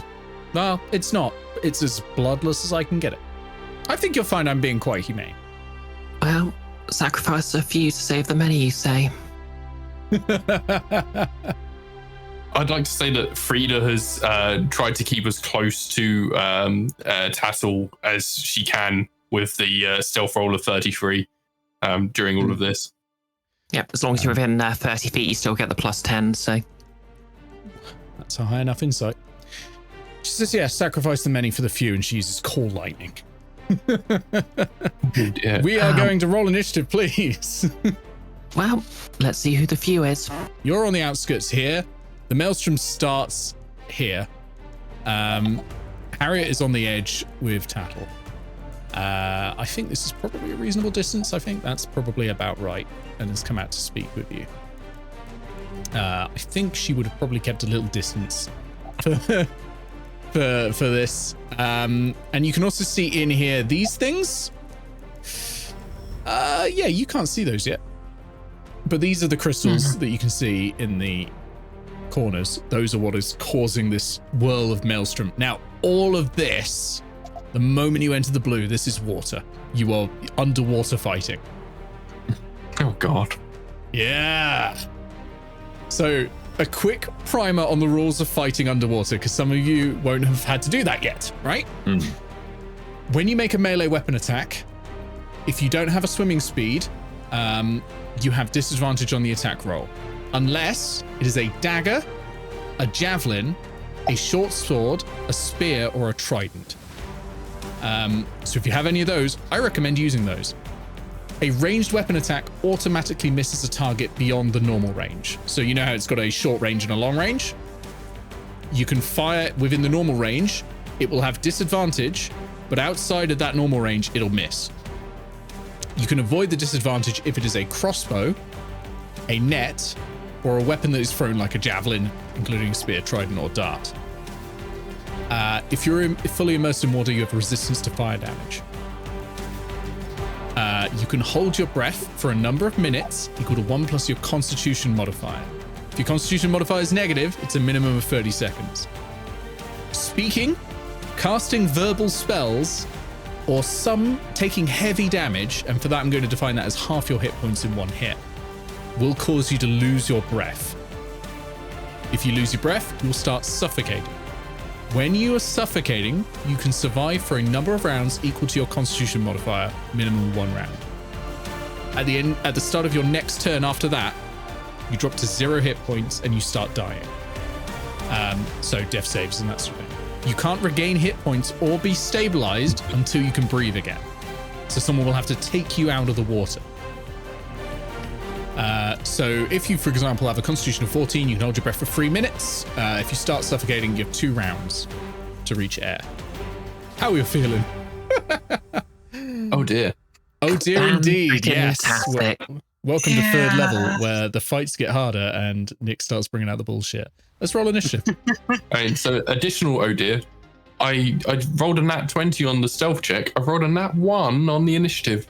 Oh, that's unfortunate. Wow. Interestingly enough, I've rolled a natural 20. I'm going to add everyone into the initiative order thing.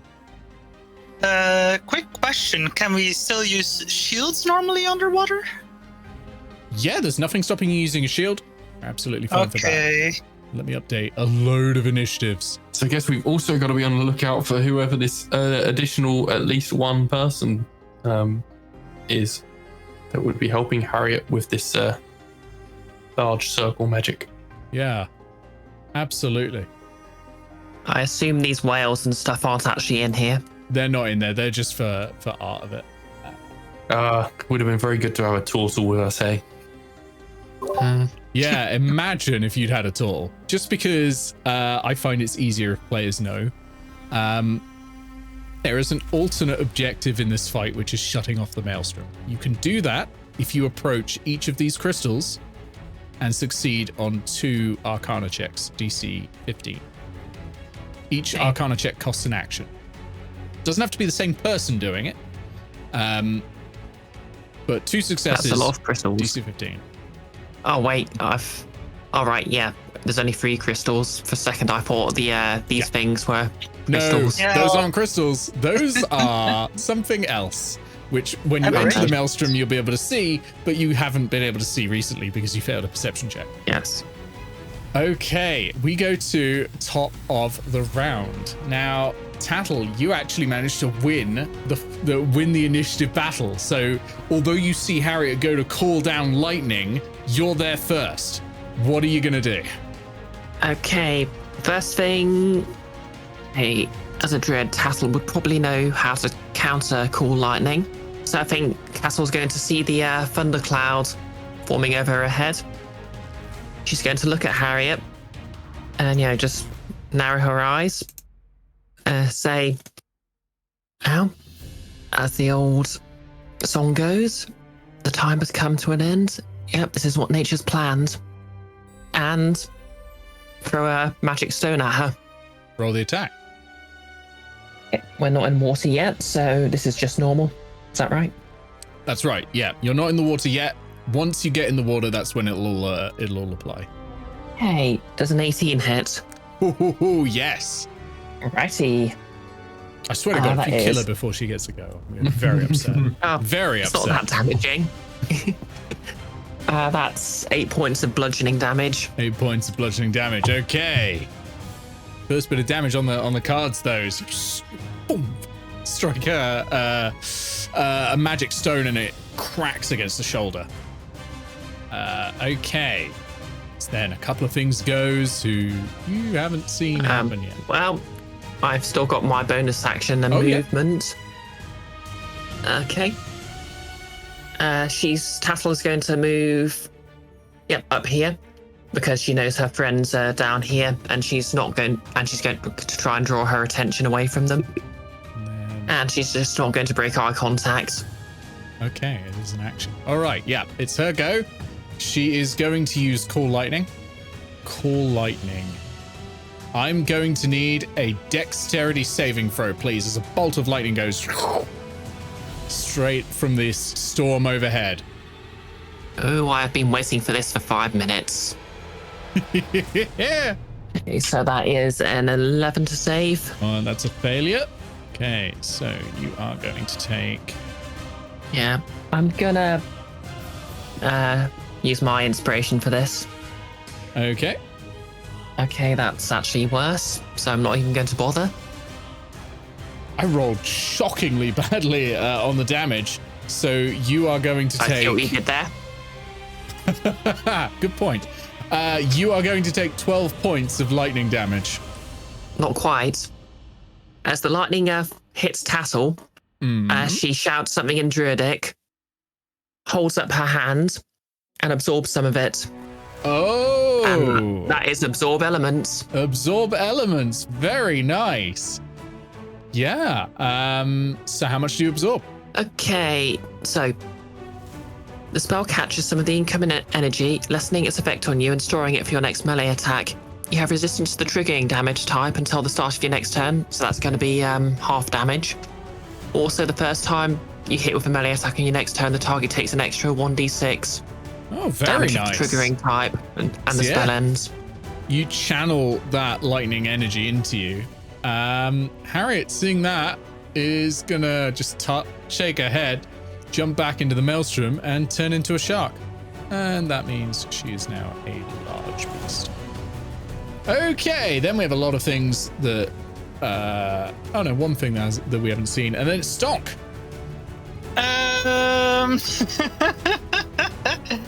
This is a difficult situation. So we are still unspotted, or You are unspotted at the moment, yeah. what are my options? Having a hard time figuring it out. How far is Harriet from Stonk? 30, 35, 40 feet.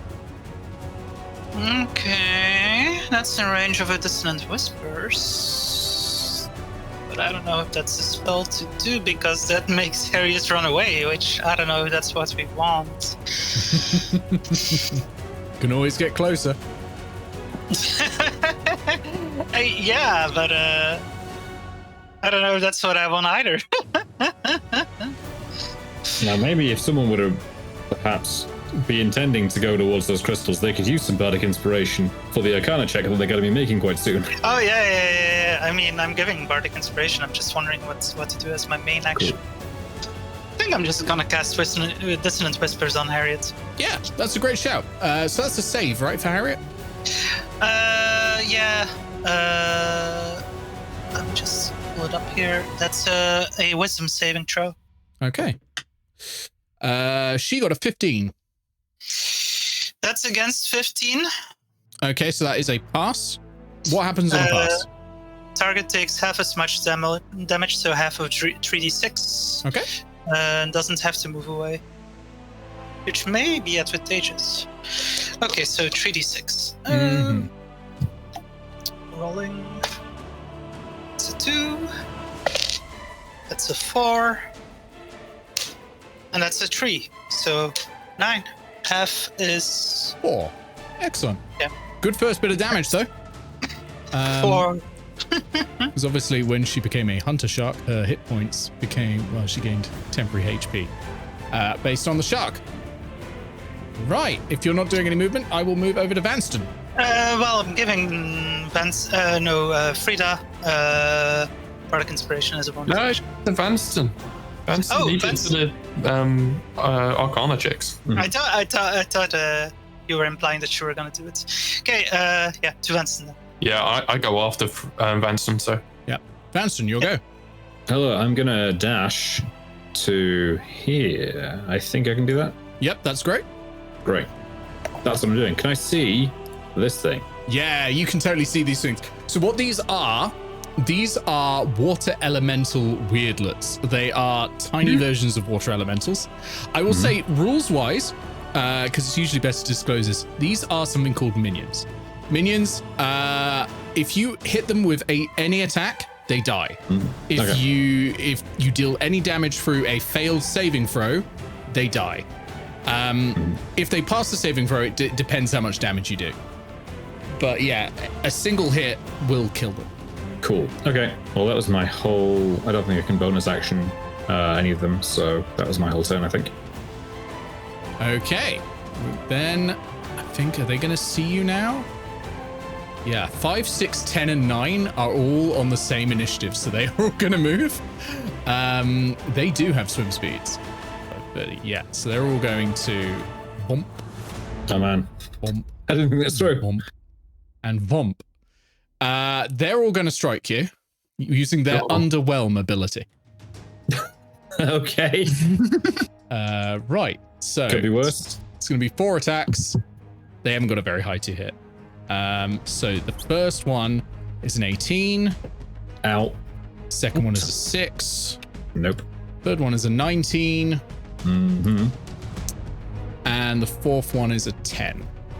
Okay, so that's 2 hits. 2 hits. That is 20 bludgeoning damage. That's holy crap. I did hear you correctly there. It's Yeah. 20 bludgeoning damage. 20 bludgeoning damage. That is too much bludgeoning damage. I do not care for it. Right. Yeah, minions are scary. Frida, over to you. Oh Jesus. Okay. Well, that changes what I was going to do because, Vanstone is in a lot of trouble. Okay.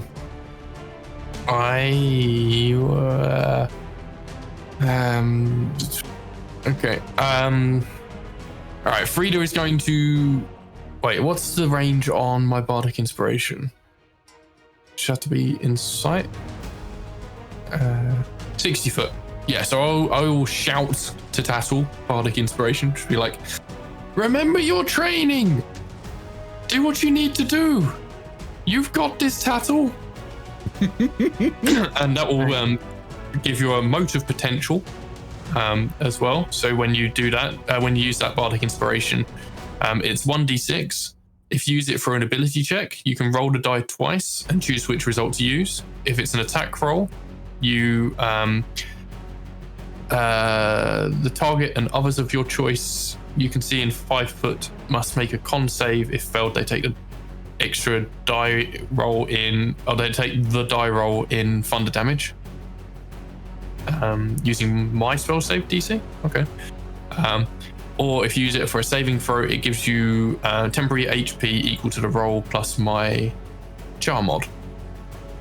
Okay. Wait, so those effects are if I use it for a saving throw or if I use it for an attack? And if it's an ability, then it's basically with advantage. Okay. I'm sure I'll be able to remember those rules when my turn comes around. If and when you use the bardic inspo dice, just let me know and I'll read them out to you again. Okay, thanks. Okay, and then Frida will move closer, 1, 5 to Vanstone, and healing word would have been nice at this point instead of cure wounds. What can I even do? You can dash to get in closer. Yeah. Like, Vanstone's big problem is he's the only one there surrounded by minions. Yeah, I mean, I can't get close enough to actually even be in range because I've got little legs. So I am going to cast the cantrip Vicious Mockery. Oh, lovely. Vicious Mockery. Okay. So, Vicious Mockery is... Yeah. Which one are you targeting? I guess, what's the range on Vicious Mockery? It is 60 foot. So, yeah, I can reach all of them. Okay. I guess the furthest away one, probably this one. Okay. So I will roll it's a wisdom save. I will roll a wisdom save. That is a 5. That is one dead minion. Okay. And that's the speedy thing about minions. You don't need to worry about rolling dice. Okay. Very nice. Now it is minions 7 and 8. I think minions 7 and 8 are kind of just sticking where they are. They haven't seen anything happen yet. Really. So we will go to Tattle. Okay. Well, I wonder if anyone can infer anything from these rulers I've been fiddling about with. It's time for Fireball. Yes, a spell druids definitely have and will use on water. I can hope. What's the plan? Okay, I'm going to cast Create Bonfire. You're going to cast Create Bonfire. Yep, a cantrip I don't have. Underwater. Yeah. Make the water really hot. Oh, okay. I was trying to think, am I going to have to really like gremlin the rules about this? Yeah, I was joking. Okay, so Tattle's going to hurriedly reach into her pocket and she's just muttering to herself. Basically just sort of, you can sort of do this. You've read the books. Okay, and she basically holds up her left hand, opens it up, and then there's basically a small pile of seeds. Okay. And she starts muttering something in Druidic. She holds her right hand over it. The seeds start glowing and floating in her hands. And from the sky comes a massive shaft of moonlight. Moonbeam. I see. The most anime of attacks. yeah, absolutely. Okay. Well, I mean, the moon's just coming out as well. This is a perfect time. Well, not hugely. It's not much of a moon, obviously, because it's quite far away from full moon, luckily. But yeah, no, you cast Moonbeam. Okay. Let me just... It is a 5-foot radius, 40-foot high cylinder. Wait, is it 5-foot radius or 40-foot high? Oh, wait, yeah. So it's a single Okay. square. Okay, that's a lot smaller than I expected it to be. Oh, Yeah. well. It does a lot of damage and is persistent. Yeah, that's fair, actually. Yep. Well, in that case, I'm going to focus it on Harriet. You're going to focus it on Harriet. That's a good idea. Okay.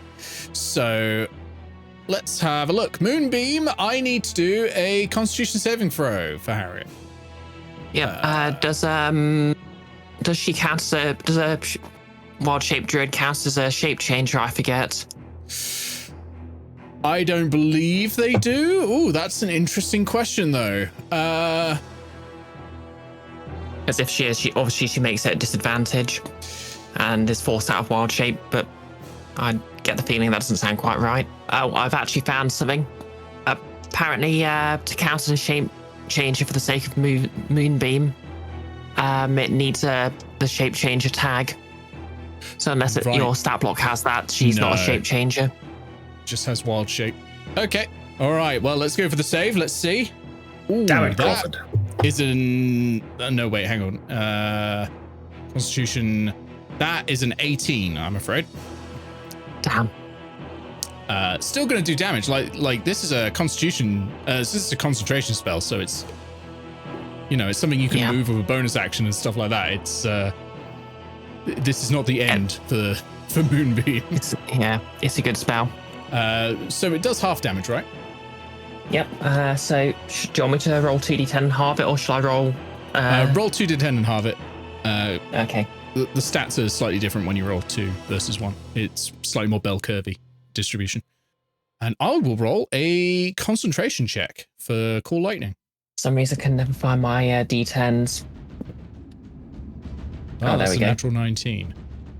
Where was this in my 4E game, I tell you, because I rolled absolutely atrocious in that.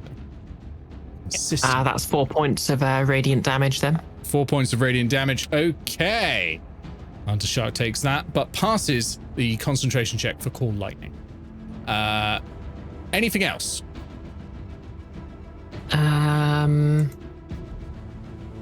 Yep, I'm going to run up here. Okay, yeah, you're running around the edge.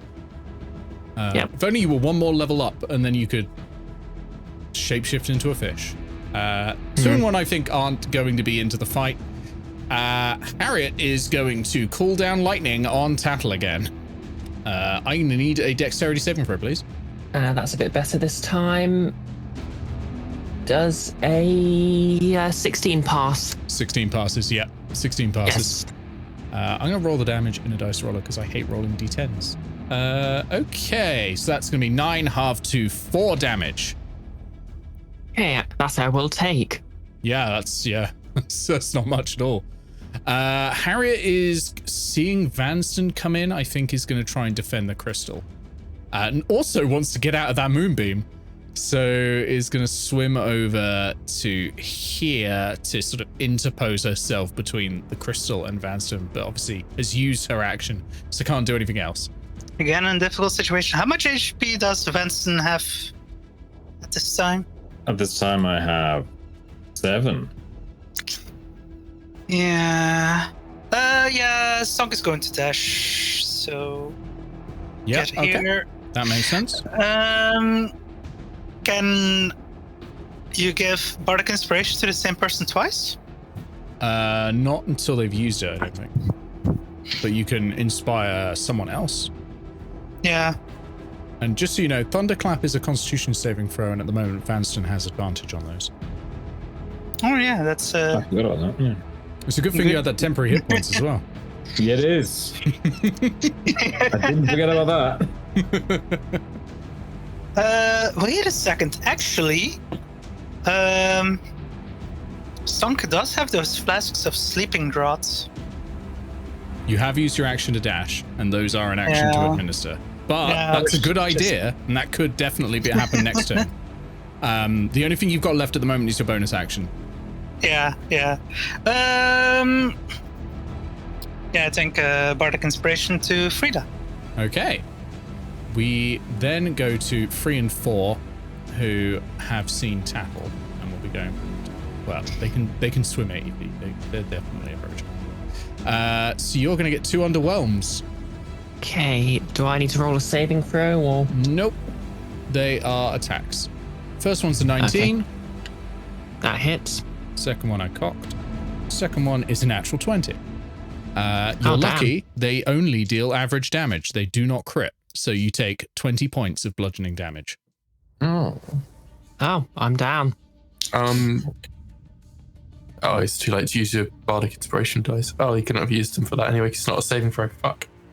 Wait, am I down? Yeah, I had 18 HP left. I'm down. Okay. We go to Vanstone.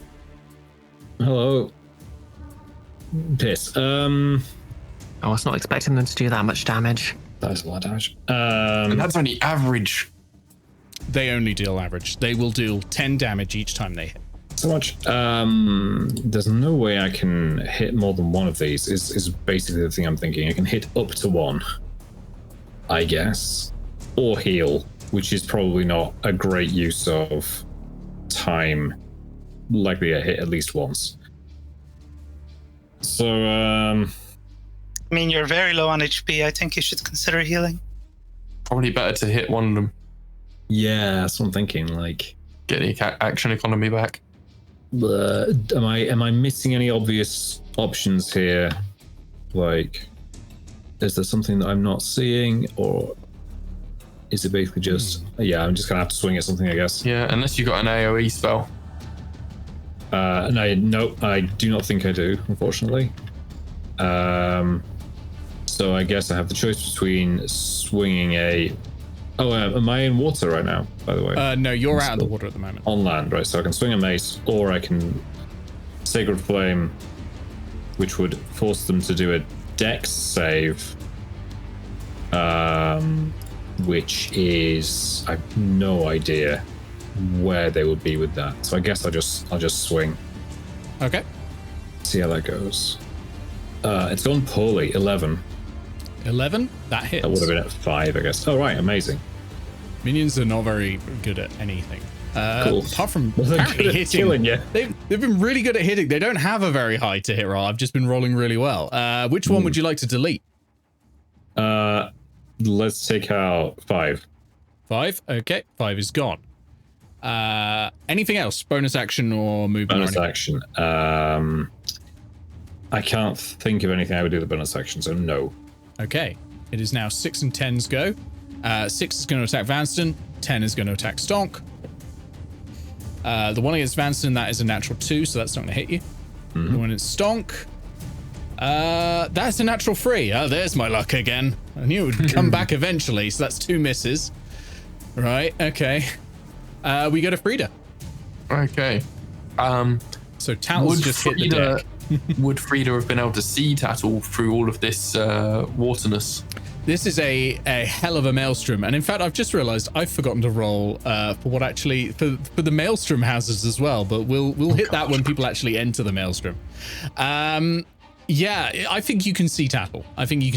That's fine. Tattle glows, so it's a bit easier to see at the moment. Oh yes, that's true. Question: would getting knocked down finish the glow? No, it's until your next long rest. Okay. Oh yeah, and just to clarify, getting knocked down would have ended concentration, wouldn't it? Yeah, Moonbeam's gone, I'm afraid. Oh, RIP both my 2nd level spell slots. Yeah. Okay. So I think Frida is going to give Bardic Inspiration to Stonk. And just be like, Stonk, you can do this. You're the strongest of all of us. You're the stonkiest of all of us. Oh, I love that. Aww. And then Frida will peg it as fast as her little legs can carry her towards Tattle. So Yeah. 1, 2, 3, 4, 5. 5, 6, 7, 8, 9, 10. And that is that. As close as you can get with your unfortunately stubby dwarven legs. Why did I pick a whole family of dwarves? Okay. It's fine. I do nothing but tieflings. 7 and 8, I think, have now seen a threat. Oh no. They won't be able to get into range to attack, but that's what they're doing. We are going to Tattle. Tattle, can I have a death saving throw, please? 15. 15, that's one success. 1 and 2 are still up in the top left corner doing nothing. Lazy bastards. Well, they have different senses. Oh, that's a point. Let me just double check something. Because 7 and 8 might not know you're there yet. Just milling about in a maelstrom. They have a different sense to normal. Okay, it is now Harriet's go. Harriet is going to try and bite you out of the water. Now, I'm going to say that's a difficult maneuver for her. Because she's in the water, she's like lunging forwards to try and nab you.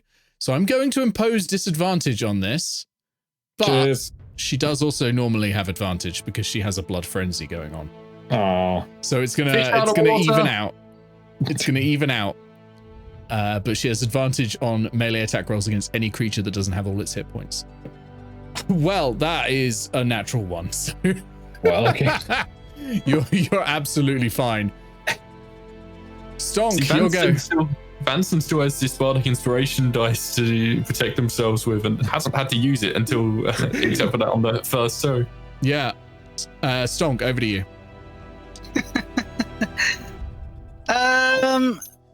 Well.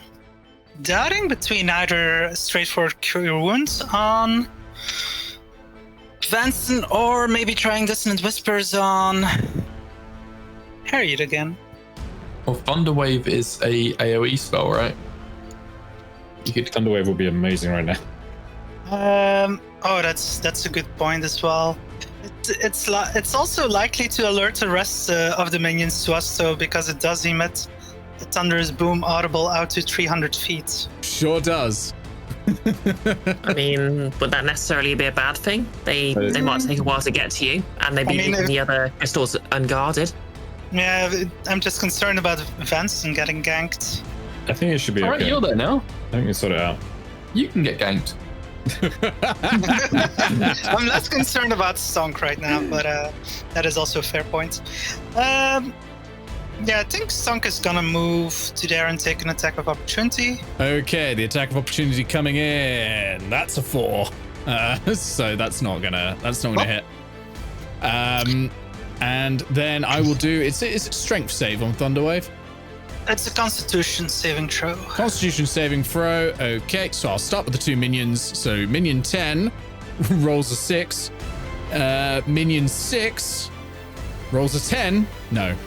Rolls an 8. And Harriet, let me just look up her stats. Rolls a 9. Wow. We're back with my standard dice rolls. Okay, so that is 2 dead minions, and Harriet is going to take the full damage. So that's 2 d8s. I'm rolling. That is a. Oh, that's not a d8 I just rolled. That was a d10, I think. And Harriet's D8. That's a 7 and another 7. So that's 14. 14 damage that's good. That's good. Yeah, and almost bloodied shark form Harriet. Okay, not bad. That was a great And move. as a bonus action, while can't really give bardic inspiration to Frida or Vanstone at the moment. Also, how far does that reach again? I think it's limited. 60 feet, isn't it? Probably. Yeah, but I think everyone's got bardic inspiration at the moment. Yeah. So, yeah, hold on to it until you might need it later. 3 and 4. Now, are they the kind who would attack someone who is down? No, I think they've pretty much got the directive of protect the ritual, and so they're just going to leave and go back to the ritual. I don't think they've got a directive to be vicious. It's Vanstone. Hello. Sorry to shithouse it, but I'm gonna cure wounds, I think. That makes sense. Wow, that was terrible cure wounds. Okay. I've regained 5. With the minions gone, things are looking a lot less dangerous down here. Sure. Stonk, I will say you are just about in the water, so you will count as being underwater now. You are, however, like on the border, so I'm going to say you can still breathe. Fine. You don't have to hold your breath because you can just dip your head out and you're okay. Woo! Anything else for Vanstone? Yeah, I should move, I think, but I'm not sure where to move. Don't really want to move towards Harriet right now. I got nothing. I'm just going to stay put for now. Okay. We go to Frida. All right, so Frida is going to continue up towards Tattle. She can't reach her. 1, 2, 3, 4. This is the benefit of healing word, I guess. Like much less healing, but yeah. Mm-hmm. Ironically, there is one character in the party who has healing word right now. Yeah. I guess Frida will just vicious mockery another one of these beasties. Oh, absolutely, yeah. I mean, it's wisdom savers. Right? Let's go with this one. That's a DC 40. Okay, that I've rolled a 17 on the dice. So roll damage. Okay. 1d4. Okay, don't roll damage. You physically can't damage. Their damage resets to maximum at the end of every action, basically. So you have to deal the max damage on a failed save to kill them. Is how they work. Okay. Or they fail the save and then they die anyway. Okay. Don't think you can't bardic inspiration a dead person, I don't think. I'd already given a bardic inspiration. That's true. Use that now? I don't know. I don't think bardic. Well, what does your bardic inspiration say? Does it say? I don't think it says what happens if they lose. Can you inspire an unconscious person? Yeah, it doesn't say that it expires if the target gets incapacitated. So yeah, you still got bardic inspiration, Tattle. I'm just double checking. You can roll the die and add the number rolled to one ability check, attack roll, or saving throw. That includes death saves. Oh, so you could gain temporary HP from the saving throw for your death save. Would that bring me back up? Ooh, does temporary HP revive you? Questions we have to find out. How to keep We're just googling every roll. No, temp HP will not allow you to become unconscious at 0 HP, I'm afraid. It can still absorb damage directed at you while you're in this state, but only true healing can save you, I'm afraid. That is specifically listed. And it wouldn't be enough temp. It's a great question, though. To stop you getting damaged by one of those things either. So the 1D&D bard does get to, on a reaction when someone takes damage, heal them immediately. But that is not in this case. But yeah, we are going to go to, so then it would be 7 and 8. Again, you're not close enough to trigger their, I'll just tell you now, it's tremor sense, right? They're responding to vibrations.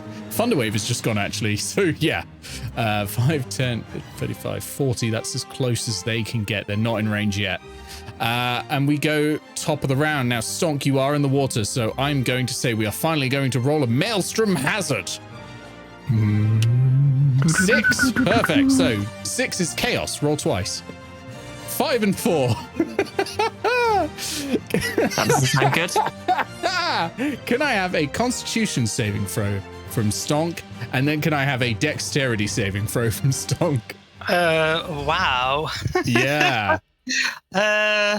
As the chaos of the maelstrom rolling around you, you are hit by a static discharge, a pocket of air carrying charged electricity whacks you and discharges lightning, and then super cavitation as well. I must have missed something in your explanation because I didn't even know this was. This happens in the maelstrom once you enter it, and this is the first time anyone's entered it. Yeah. Do have proficiency on dexterity saving throws, but not on constitution. So let's see. That's 16 plus 2 for constitution saving throw. Okay, that's a pass. You're fine. Nothing happens. And dexterity.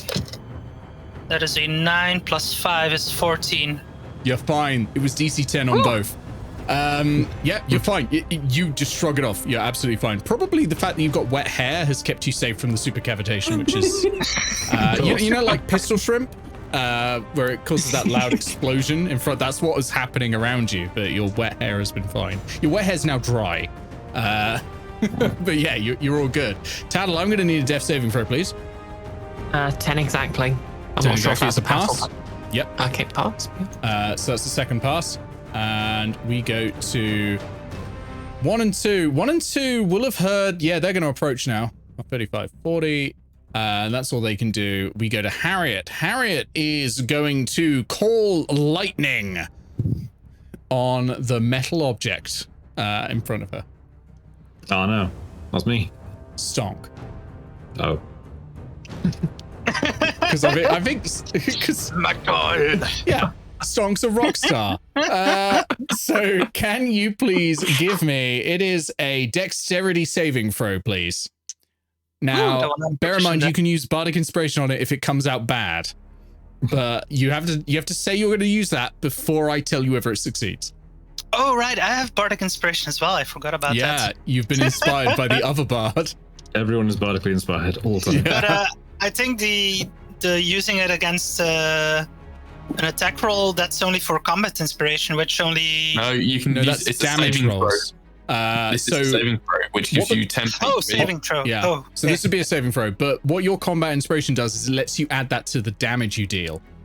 Everyone can bardic inspire the attack roll, but you're the only one who can inspire damage. So they hit harder, basically. yeah, I'm gonna use it. That's a 10 plus 5, 15. You know what? Let me tell you, don't. Don't use it. Don't, Okay. because you passed. You are going to take half damage, but everyone takes half damage. You are going to take... Oh, that's not very high. You're going to take 6 points of lightning damage. Oh, that's nothing. Stonk shrugs it off. Yeah. That's Harriet's action, though. So she's gonna swim round, I think. How far can she swim? Ooh, quite far indeed. So she's I mean, gonna she's a go shark. around to the back of Stonk. Stonk, it's your go. Harriet's just come in range. So that would mean if I try to get out of the water, that would be an attack of opportunity. It would. But finally, something is in whacking range. Also, by the way, because you have 10-foot reach, you can reach minions 7 and 8. Yeah, If you've got any thunder waves left. that would be just for a melee attack, you mean, right? Yeah, your melee attacks can hit 7 and 8 because you've got long arms. Yeah, but that wouldn't be a good idea anyway, because I can't use my rapier underwater, so it would have to be a dagger attack. That's true. You can use your rapier underwater, it's just disadvantage. The dagger attack wouldn't have disadvantage, but remember, you've only got to hit a minion to kill it. You don't have to deal damage. That's true, but I think he's better off using spells in that case anyway. That's perfectly fair. I think it's probably just considering the way they are positioned now. Just another thunder wave, I think. Yeah, absolutely. So where are you positioning your square? Because you can do it like that. I don't know. I don't know if you can get a 15-foot square to get all 3 of them in your current position. It's a 15-foot cube. Sorry, a 15-foot cube. I don't know if you can get them all in there. You can certainly get Harriet an 8 or 7 and 8. I don't know if, because they're 15 feet apart. But yeah, Aegis has put down a cube. Try and position a cube to get all of them in. I'm going to say that definitely wouldn't, because the cube has to be positioned from you, so you can rotate it, but its center has to be in front of you. Because it's kind of like you're going whoomp, with your hands, and then this wall comes out. But you can totally rotate it because you can turn around and stuff like that. Well, if it's rotated to be like, oh no, I was trying to grab it. How do I rotate it? If you click it, then it'll give you some more tools. You know what? I'll allow it. Yeah, I'll allow that. Oh. I reckon that'll hit all 3. Nice. It's just gonna clip Harriet. But yeah, that'll hit. So let me roll 7 and 8's Constitution saves. Mm-hmm. So First one is an 18 for 7. I think I'm gonna use my bardic. No, I can't use my. Can I? Wait, I can use my bardic inspiration again. On that's right. Not on that. It's for your saving throw, not for theirs. Oh, okay. They can't change Right. yours. Yeah. There is a spell that lets you do that, but you'd have to pick up the spell Bane. All right. Yeah. My spell save is 15, so that 18 is gonna make it. Oh, you can also use.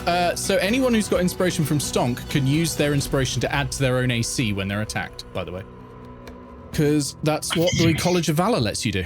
Yeah, that's what I was trying to say earlier. Yeah, extra damage or extra AC when melee attacked. Okay, so 8 has failed though, so 8 is dead. And then Harriet. I don't know if she's gonna pass with a roll like that. It's gonna be close. Hold on a sec. 12. So I think that's a failure. Yeah, that is a failure. Okay, roll damage. So that's 2d8 again. That's a 5 and a 7, so 12. 12's good, yeah. That is a bloodied hunter shark. There is blood in the water now. Yeah. Also, it pushes back 10 feet. Yep. 5, 10. Actually, no, the angle was like, as the force pushed them away. You still have to see your movement. Now, Thunderwave, I think, is a verbal spell. So you have just spoken. So that will get rid of all of your breath. If you step back out, you can just breathe in again and step in and hold your breath though. While you're on the edge. Stonk is gonna step out, I think, yeah. Okay. Is that halved damage enough to kill 7? No. Yeah. Okay, over to 3 and 4 who have seen Frida. 20, 25. Wait, couldn't Stonk actually move back onto land? Yeah, you could. Yeah, you've got your full movement. That's what I kind of meant, because you did say have my full movement. So I'm gonna move back next to Vanstone. Yeah, that's fine. You can absolutely do that. So 3 and 4 are going to attack Frida. Now, Frida, remember, you have Stonk's Bardic Inspiration, so you can add it to your AC 1 time when you're attacked. First one is a 23. It's a 1d6 for the Bardic Inspiration, isn't it? So no, I am taking that hit. Okay, that's 10 points of bludgeoning. Second one is 11. Okay, that does not hit. Okay. But ouchie on the first. Yeah. That's their go. Okay, we go to Vanstone. Hello. I am going to do 2 things. First thing, I'm going to cast Guiding Bolt at Harriet. Okay. A flash of light is going to streak towards her and miss. 12. Let me just That's a ranged spell attack. That is actually what her AC is. My God. That hits. yeah. Sharks are soft. Yeah. Well, in that case, she will be having 12 radiant. 12 radiant. That is exactly enough to drop her out of shark form. The next attack against her will have advantage. Okay, I'm going to give her She a is now little glowing. golden yellow ring. And she is glowing. She is now back in druid form. And a few hit points of damage carry over as well. Yeah, she's back in druid form. Underwater, which is not actually the best thing for a human to be. If I want to move to the west, I need to how roll far can I move? concentration check. I need to roll a couple of concentration checks on Cool Lightning. Hang on a sec. That one's a pass. So Stonk's one, pass.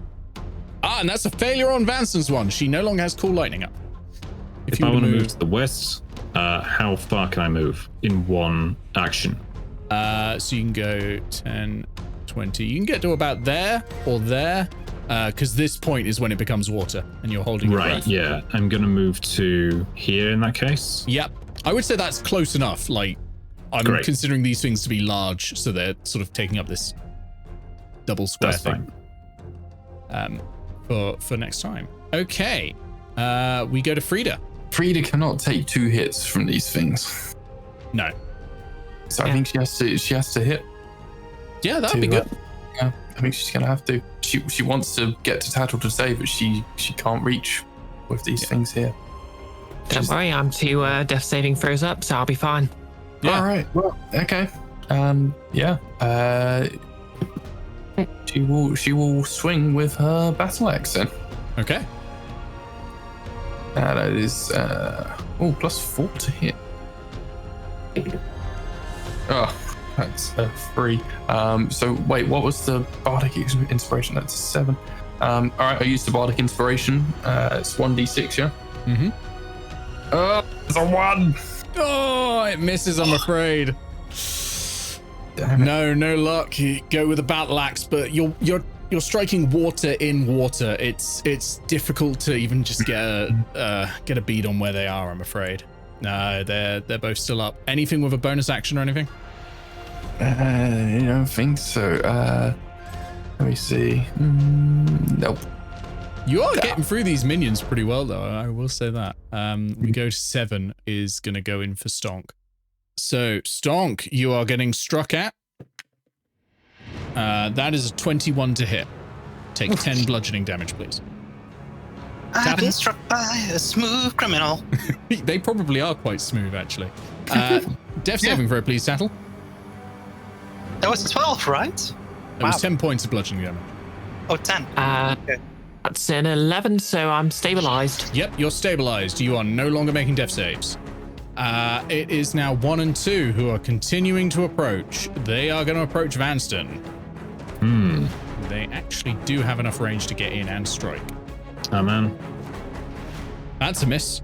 And second attack, as in the other one attacking, that's a miss, but 1 higher than the last miss. Getting closer, Nick. Yeah, I'm getting there. I'm not. That was a 4 and a 5 I rolled. Over to Harriet. Harriet is back in druid form and has used her last wild shape. So, what can you cast, Harriet? Nothing without drowning. Yeah, that's the issue. That is the issue. She has not got water breathing.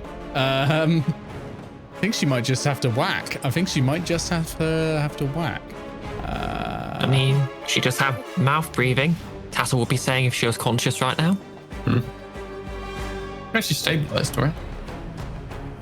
Yeah. She's going to cast Thunder Wave on Stonk. How ironic. What? That's not allowed? Yeah. So I'm going to need a Constitution saving throw, please, from Stonk. I actually need to do one for the minion as well. She's including a minion in this. It's like when Piotr started throwing out Sacred Flame. I'm not a fan. Heartless. Yeah. I'm not a fan of this. So heartless. Natural 1 for the minions. The minion's dead. Oh, that's 12. 12. What is her DC? Oh, it is 12. You pass. Oh my god, yes. So you're going to take half of this damage. Oh, that's still That is going to be 6 points of bludgeoning damage. No, thunder damage. Oh my not god. Oh, Stonk is getting in trouble, to be honest. He's down to 3 HP.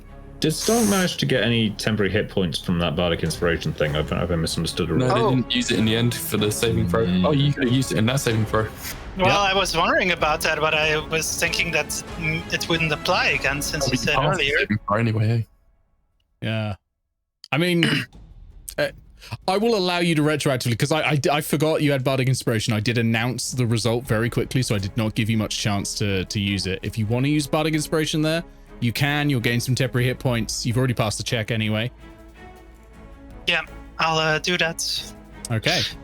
How much is that? Roll a So it's d6, I think. Plus my char, which is 4. So 1d6 plus 4. That's not bad. That's 6 plus 4. Woo! 10 temporary hit points. There Very we go. good. Yeah. And Stonk's back in action.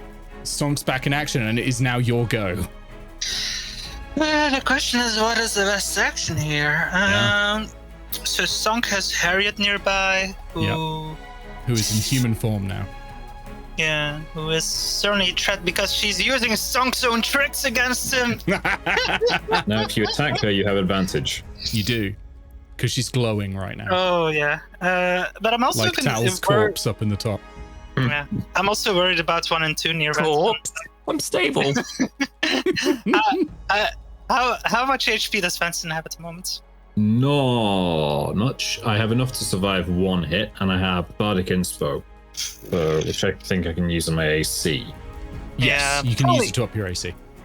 Probably gonna have to focus on Harriet first. And if you can take her out, maybe the Maelstrom will go. So Did the attacks in shark form affect her human form HP? Probably not, right? A little bit. Yeah, Little they bit. carry. Yeah, Yeah, when you a knock a little- druid yeah. out of. Sorry. Yeah, no, exactly what Bree was saying. When you knock a druid out of a wild shape, any excess damage carries over to the druid. Oh, okay. but I mean, she's a druid, so she can be squishy. Apparently. Yeah, I mean, Tattle was. You know, that's There's nothing wrong with falling back to the default of just attack. It's so good they made a whole class about it. Oh, sleeping draughts. You could take a sleeping draft. I could throw a sleeping draft on Harriet.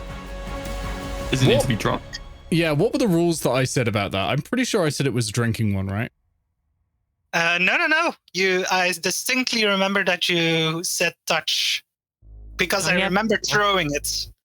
yeah. Okay, then yeah, that's fine. Do it. Yeah, Stonk is just going to take one of his flasks of a sleeping draft and throw it at Harriet. Okay. Right. So you're throwing it into water, so it will have disadvantage. But you have advantage because you're going at her. But you do have advantage, yeah, because she's glowing. And I have inspiration. Yeah, so you can re-roll if it fails. You can decide to do that after I've told you if it fails. Okay, I don't have to announce the inspiration beforehand. Okay, Nope. That's good. Okay, so I'm gonna roll.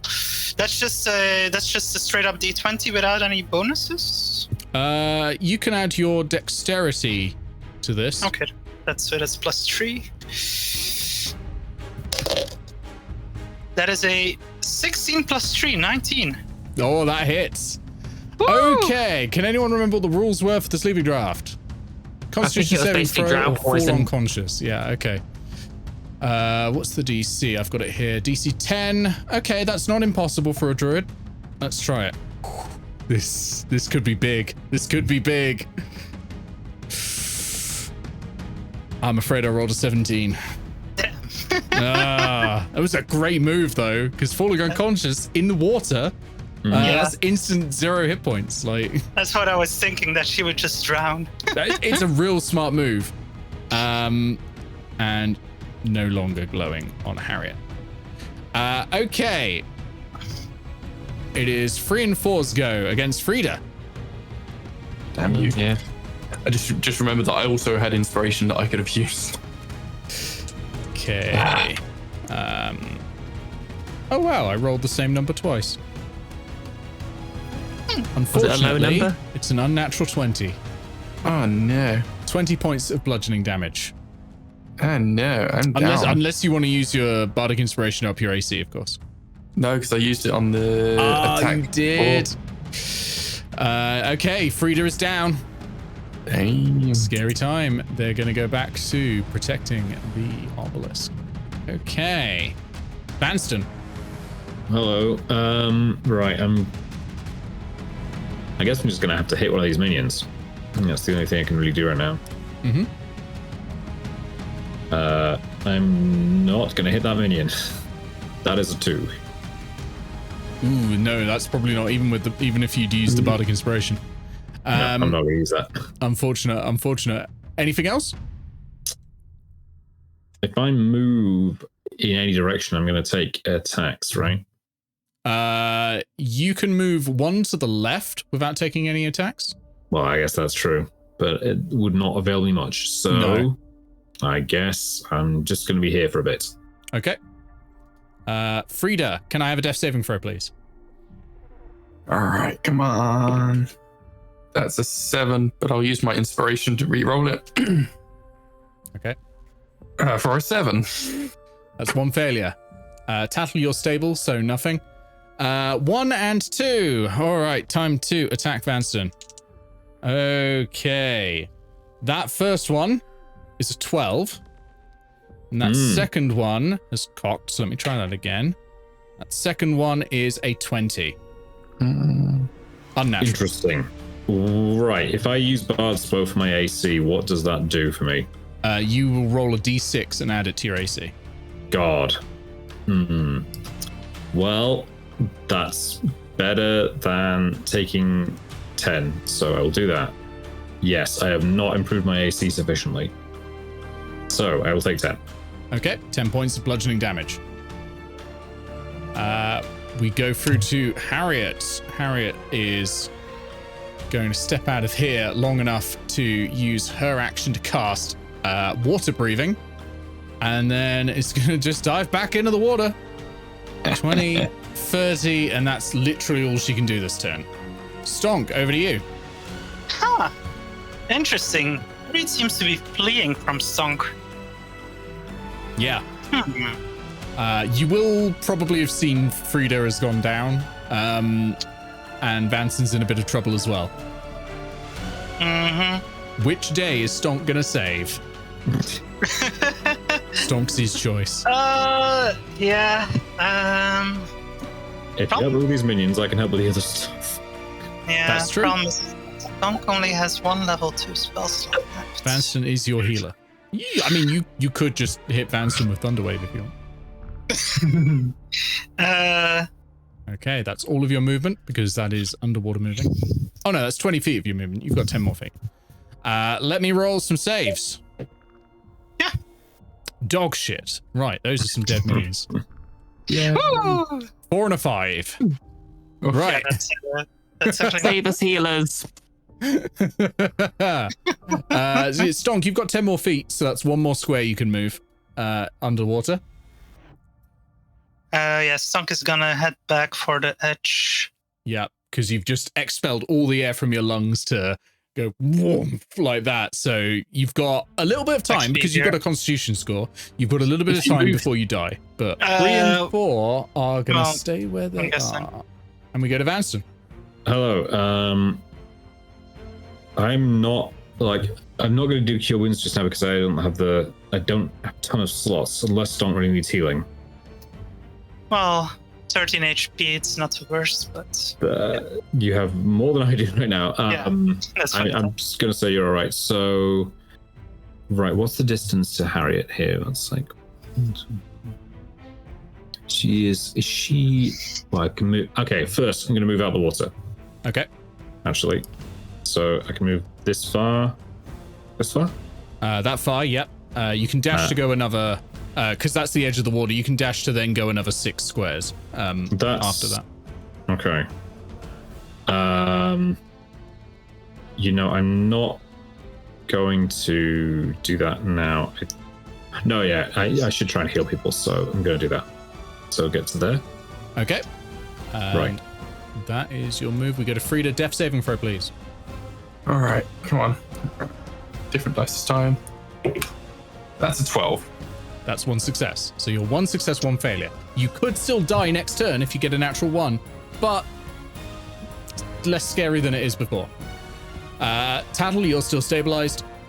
We go to Harriet. Harriet is going to see you move away, and she is smart. Now she can now breathe underwater. How evil am I feeling today? Nope, that requires ground, and you're not on the ground at the moment. Surface to say. Yeah, I was going to do entangle. That'd be evil. She's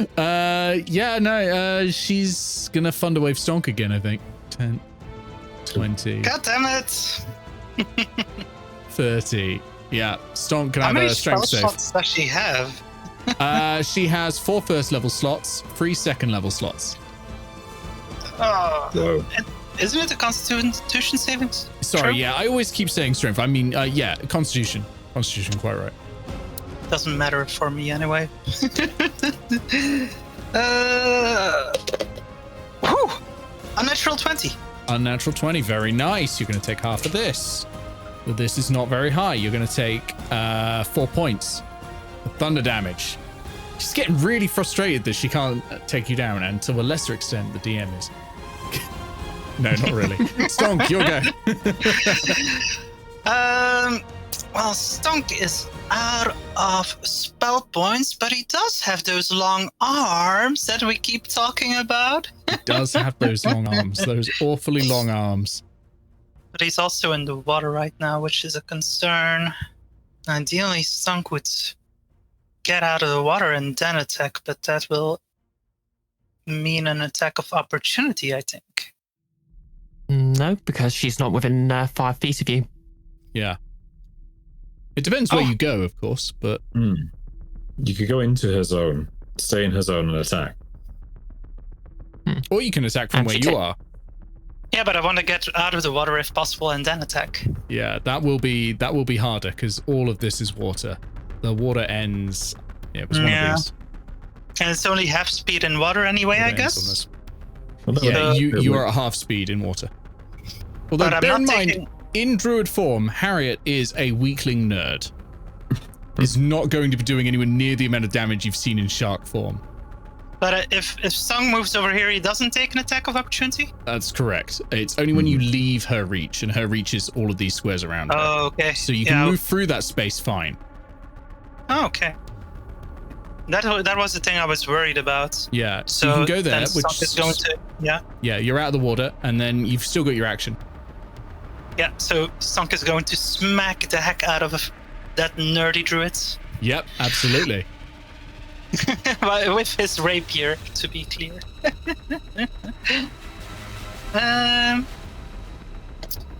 Yeah, so that will be...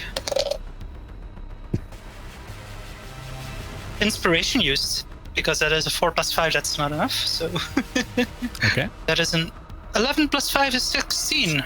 16 will hit, yep.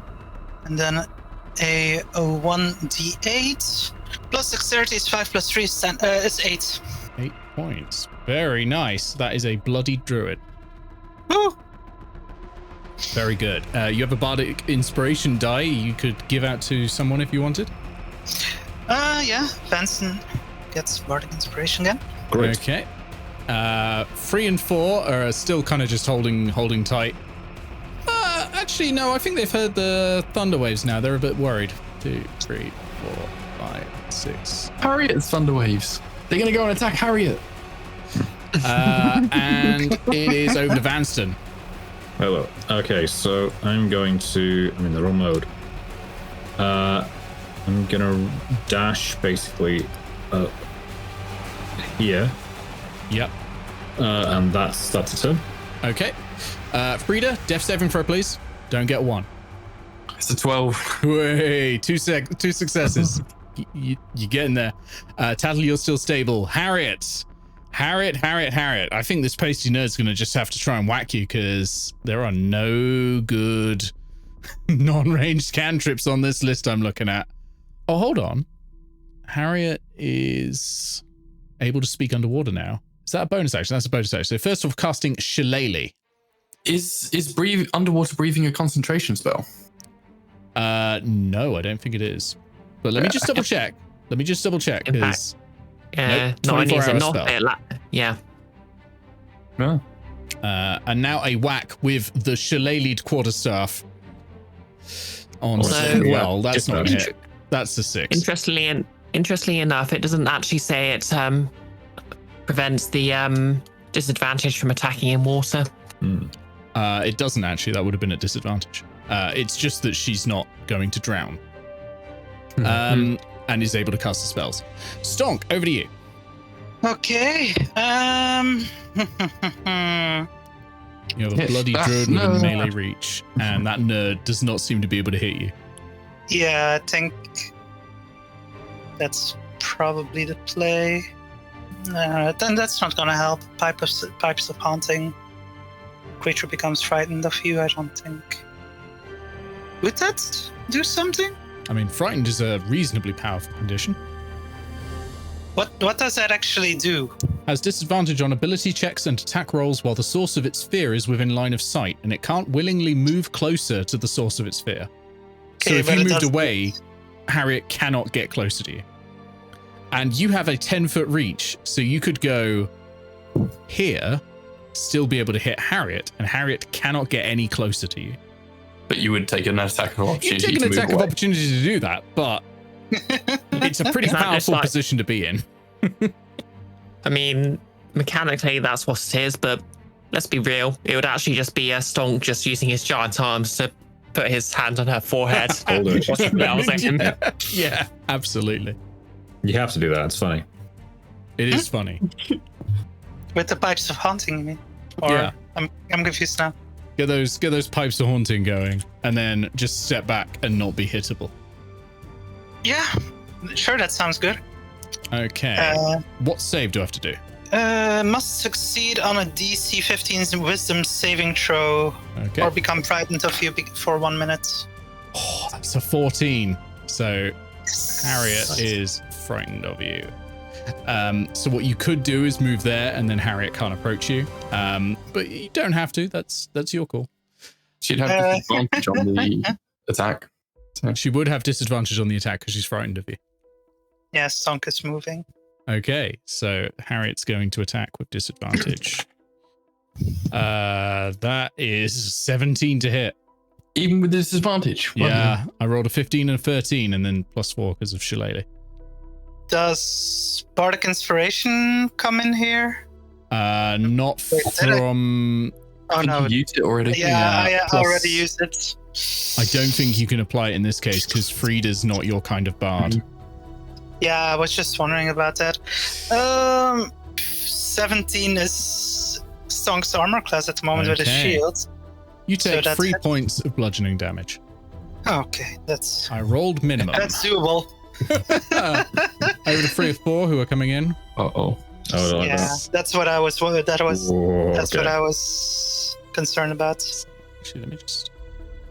Yeah, they can totally swim that far. 2 attacks coming in from the water elemental wizards. Oh god, Stonk might be going down here. Okay. Lucky bugger. First one's a natural 2, second one's a natural 9. 13 doesn't hit you. No, it Yeah, doesn't. indeed. Okay, we go to Vanstone. It's always coming up Stonks. It is. It's Run coming up stonks. To Frida. Actually, I've got one more square, so I'll take that one square. And if I... No, you're down, but if I heal you in any way, you are immediately up again, right? Yep, that's right. Yep. Stabilize and everything. Great. 8, I think.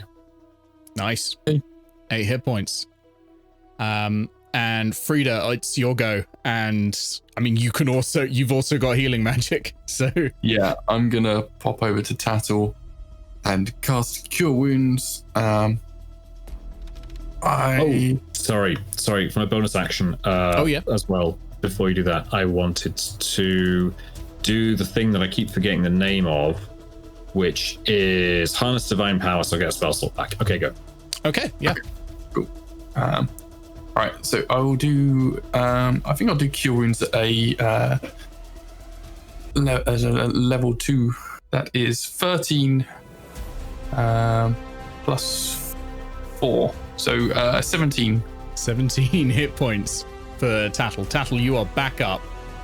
And then I'll give Vanstone Bardic Inspiration. Hell Oh yeah. no, he's already got it from Stonk, I've right? got it already. Yeah. I'm Okay. already You inspired. give it to Tattle. She's still got it from earlier. So. Yeah, I've still that's got true. it. Well, Tattle, over to you. Okay, so Tattle is going to open her eyes, look up, see Frida, and say, "Thank you." You're welcome. Then she's going to dither for a moment, realize where she is, and look over through the maelstrom. Can she see Harriet from there? Yes. Yeah, I think so. Yep. Okay, so she's going to use half her movement to stand up, take a deep breath, and then she's going to say, "I'm really about done with her." And she's just going to spin round, basically stand, just sort of stretch her arms out, roar, and turn into a bear. Nice. Okay, so your size increases to large. Yep. She doesn't normally like taking bear form because it doesn't have much of a tail, and not having a tail feels kind of weird to her. Mm. So, just, got the stats for a brown bear here in case I need them. Yep. I've got 40 feet of movement. Wait, so would I have used half my movement speed before or after changing? Half before changing. Wait, so that's Well, raises question. Yeah, I'm confused now. I'm gonna say half of your wild shape change, of your wild shape speed. It's a weird one because, it's like what if someone casts Long Strider after you've used movement? But we'll say we'll say you've used 20 feet. Okay, so I'm going to use I'll use the other half of my movement, and I'm going to dash 60 feet total. So that is 5, 30, 35, 40. 45, 50, 55, 60. And she is just going to roar. Okay. That's pretty cool. Harriet sees that. Can't go any closer to Stonk. We go. No. 10, 20, 30. And just going to get deeper into the water.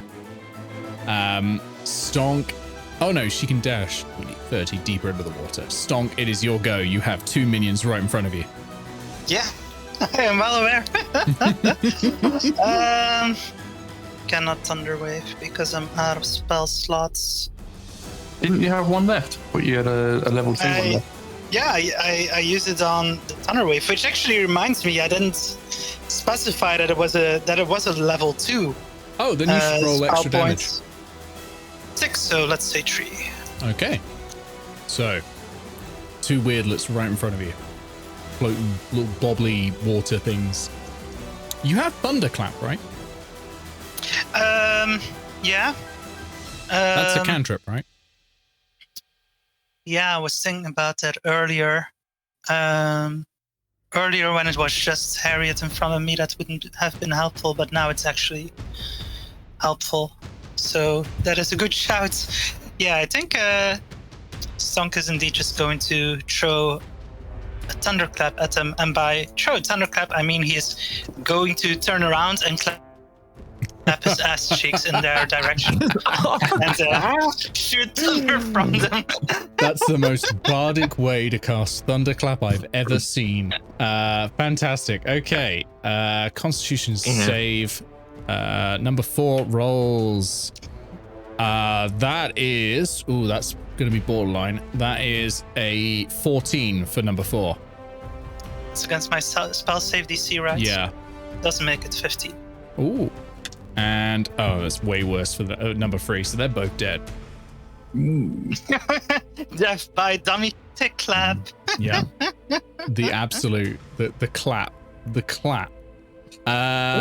Yeah, Stonk, anything else? You've got, obviously, your movement. Yeah, I think Stonk is just going to 1, 2, 3, 4, 5, 6. Just get the heck out of there because he is pretty low on HP. Yeah. Yeah. Okay. That's it. I'm just double checking the Pipes of Haunting. I think you get to repeat the save. Yeah. It looks like. So I'm going to repeat. On the end of your turn. Repeat the save for Harriet at the end of her last turn because she should have had a go. That's not going to pass. Okay. After Stonk, it's Vanstone. Okay. I can run up to this crystal here. Yeah. Right? Or I can run up to here and then. Yeah. You go that far? I think that's fine. Yeah. Cool. That's my full action though. The full turn. Okay. Frida. All right. Frida has had about enough of all of this, and she's going to shout into the maelstrom. Enough of you. Go to sleep. She will roll 5d8. Okay. And what is the range of sleep? It is 90 foot. Ooh. Well, damn. Okay, fine. Yeah, that's well within range. Yeah, absolutely. Sleep is bullshit. Why did I put my d8s Sleep away? is bullshit. It is just such a bullshit spell. I love it. Yeah. Okay. Here we go. That is 1, 9, 17, 23, 27. 27. Well, she has fewer than 27 hit points. I can tell you that because that's her max hit points. Harriet's asleep in the water. So what happens when you go unconscious in the water is you immediately expel your breath. So Harriet is now drowning. She's got water breathing on. Oh, she does. Yeah, so she is asleep. Quite right. She has water breathing on, and that isn't concentration. So what I'm going to say now, I'm going to end combat here because you've effectively got enough time, right? You've got as much time as you want. What are your intentions with Harriet? I'm going to say she's going to wake up with Tattle as a bear, basically sitting on her chest. Okay, so you're not going to kill her.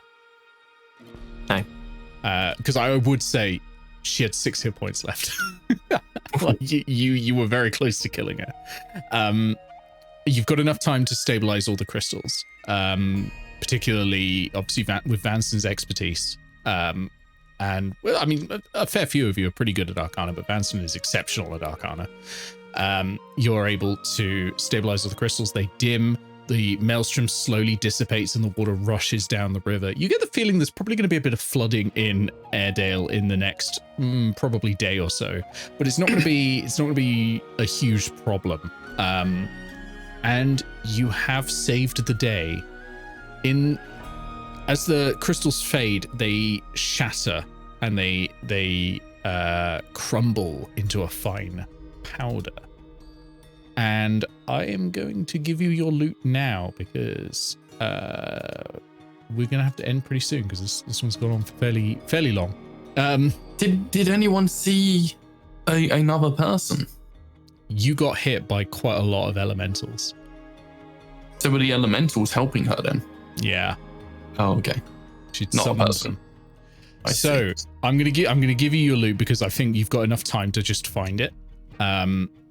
So Harriet had on her a potion of climbing, a spell scroll of darkness, and a gem of brightness. There's also a whole ton of gemstones, which I'll put in the Discord and you can argue over. They're all worth 50 gold pieces each, so it's going to be a fair bit of gold. And of course, when you return, Aegis will have remove curse cast on it. Well, not remove curse, actually. It's going to be greater restoration. You can finally shred cheese again. Yes. So yeah, shredding is Stonk's thing. You are successful. You knock Harriet unconscious. Normally I'd do a bit of roleplay where Harriet would, wake up and probably deal with the fact that she's been shown the milk of tiefling kindness. But yeah, it's super late. But yeah, that was really good fun. I will straight after this. I'll give you your XP because there's a fair bit there. But yeah, I'll see you all very soon.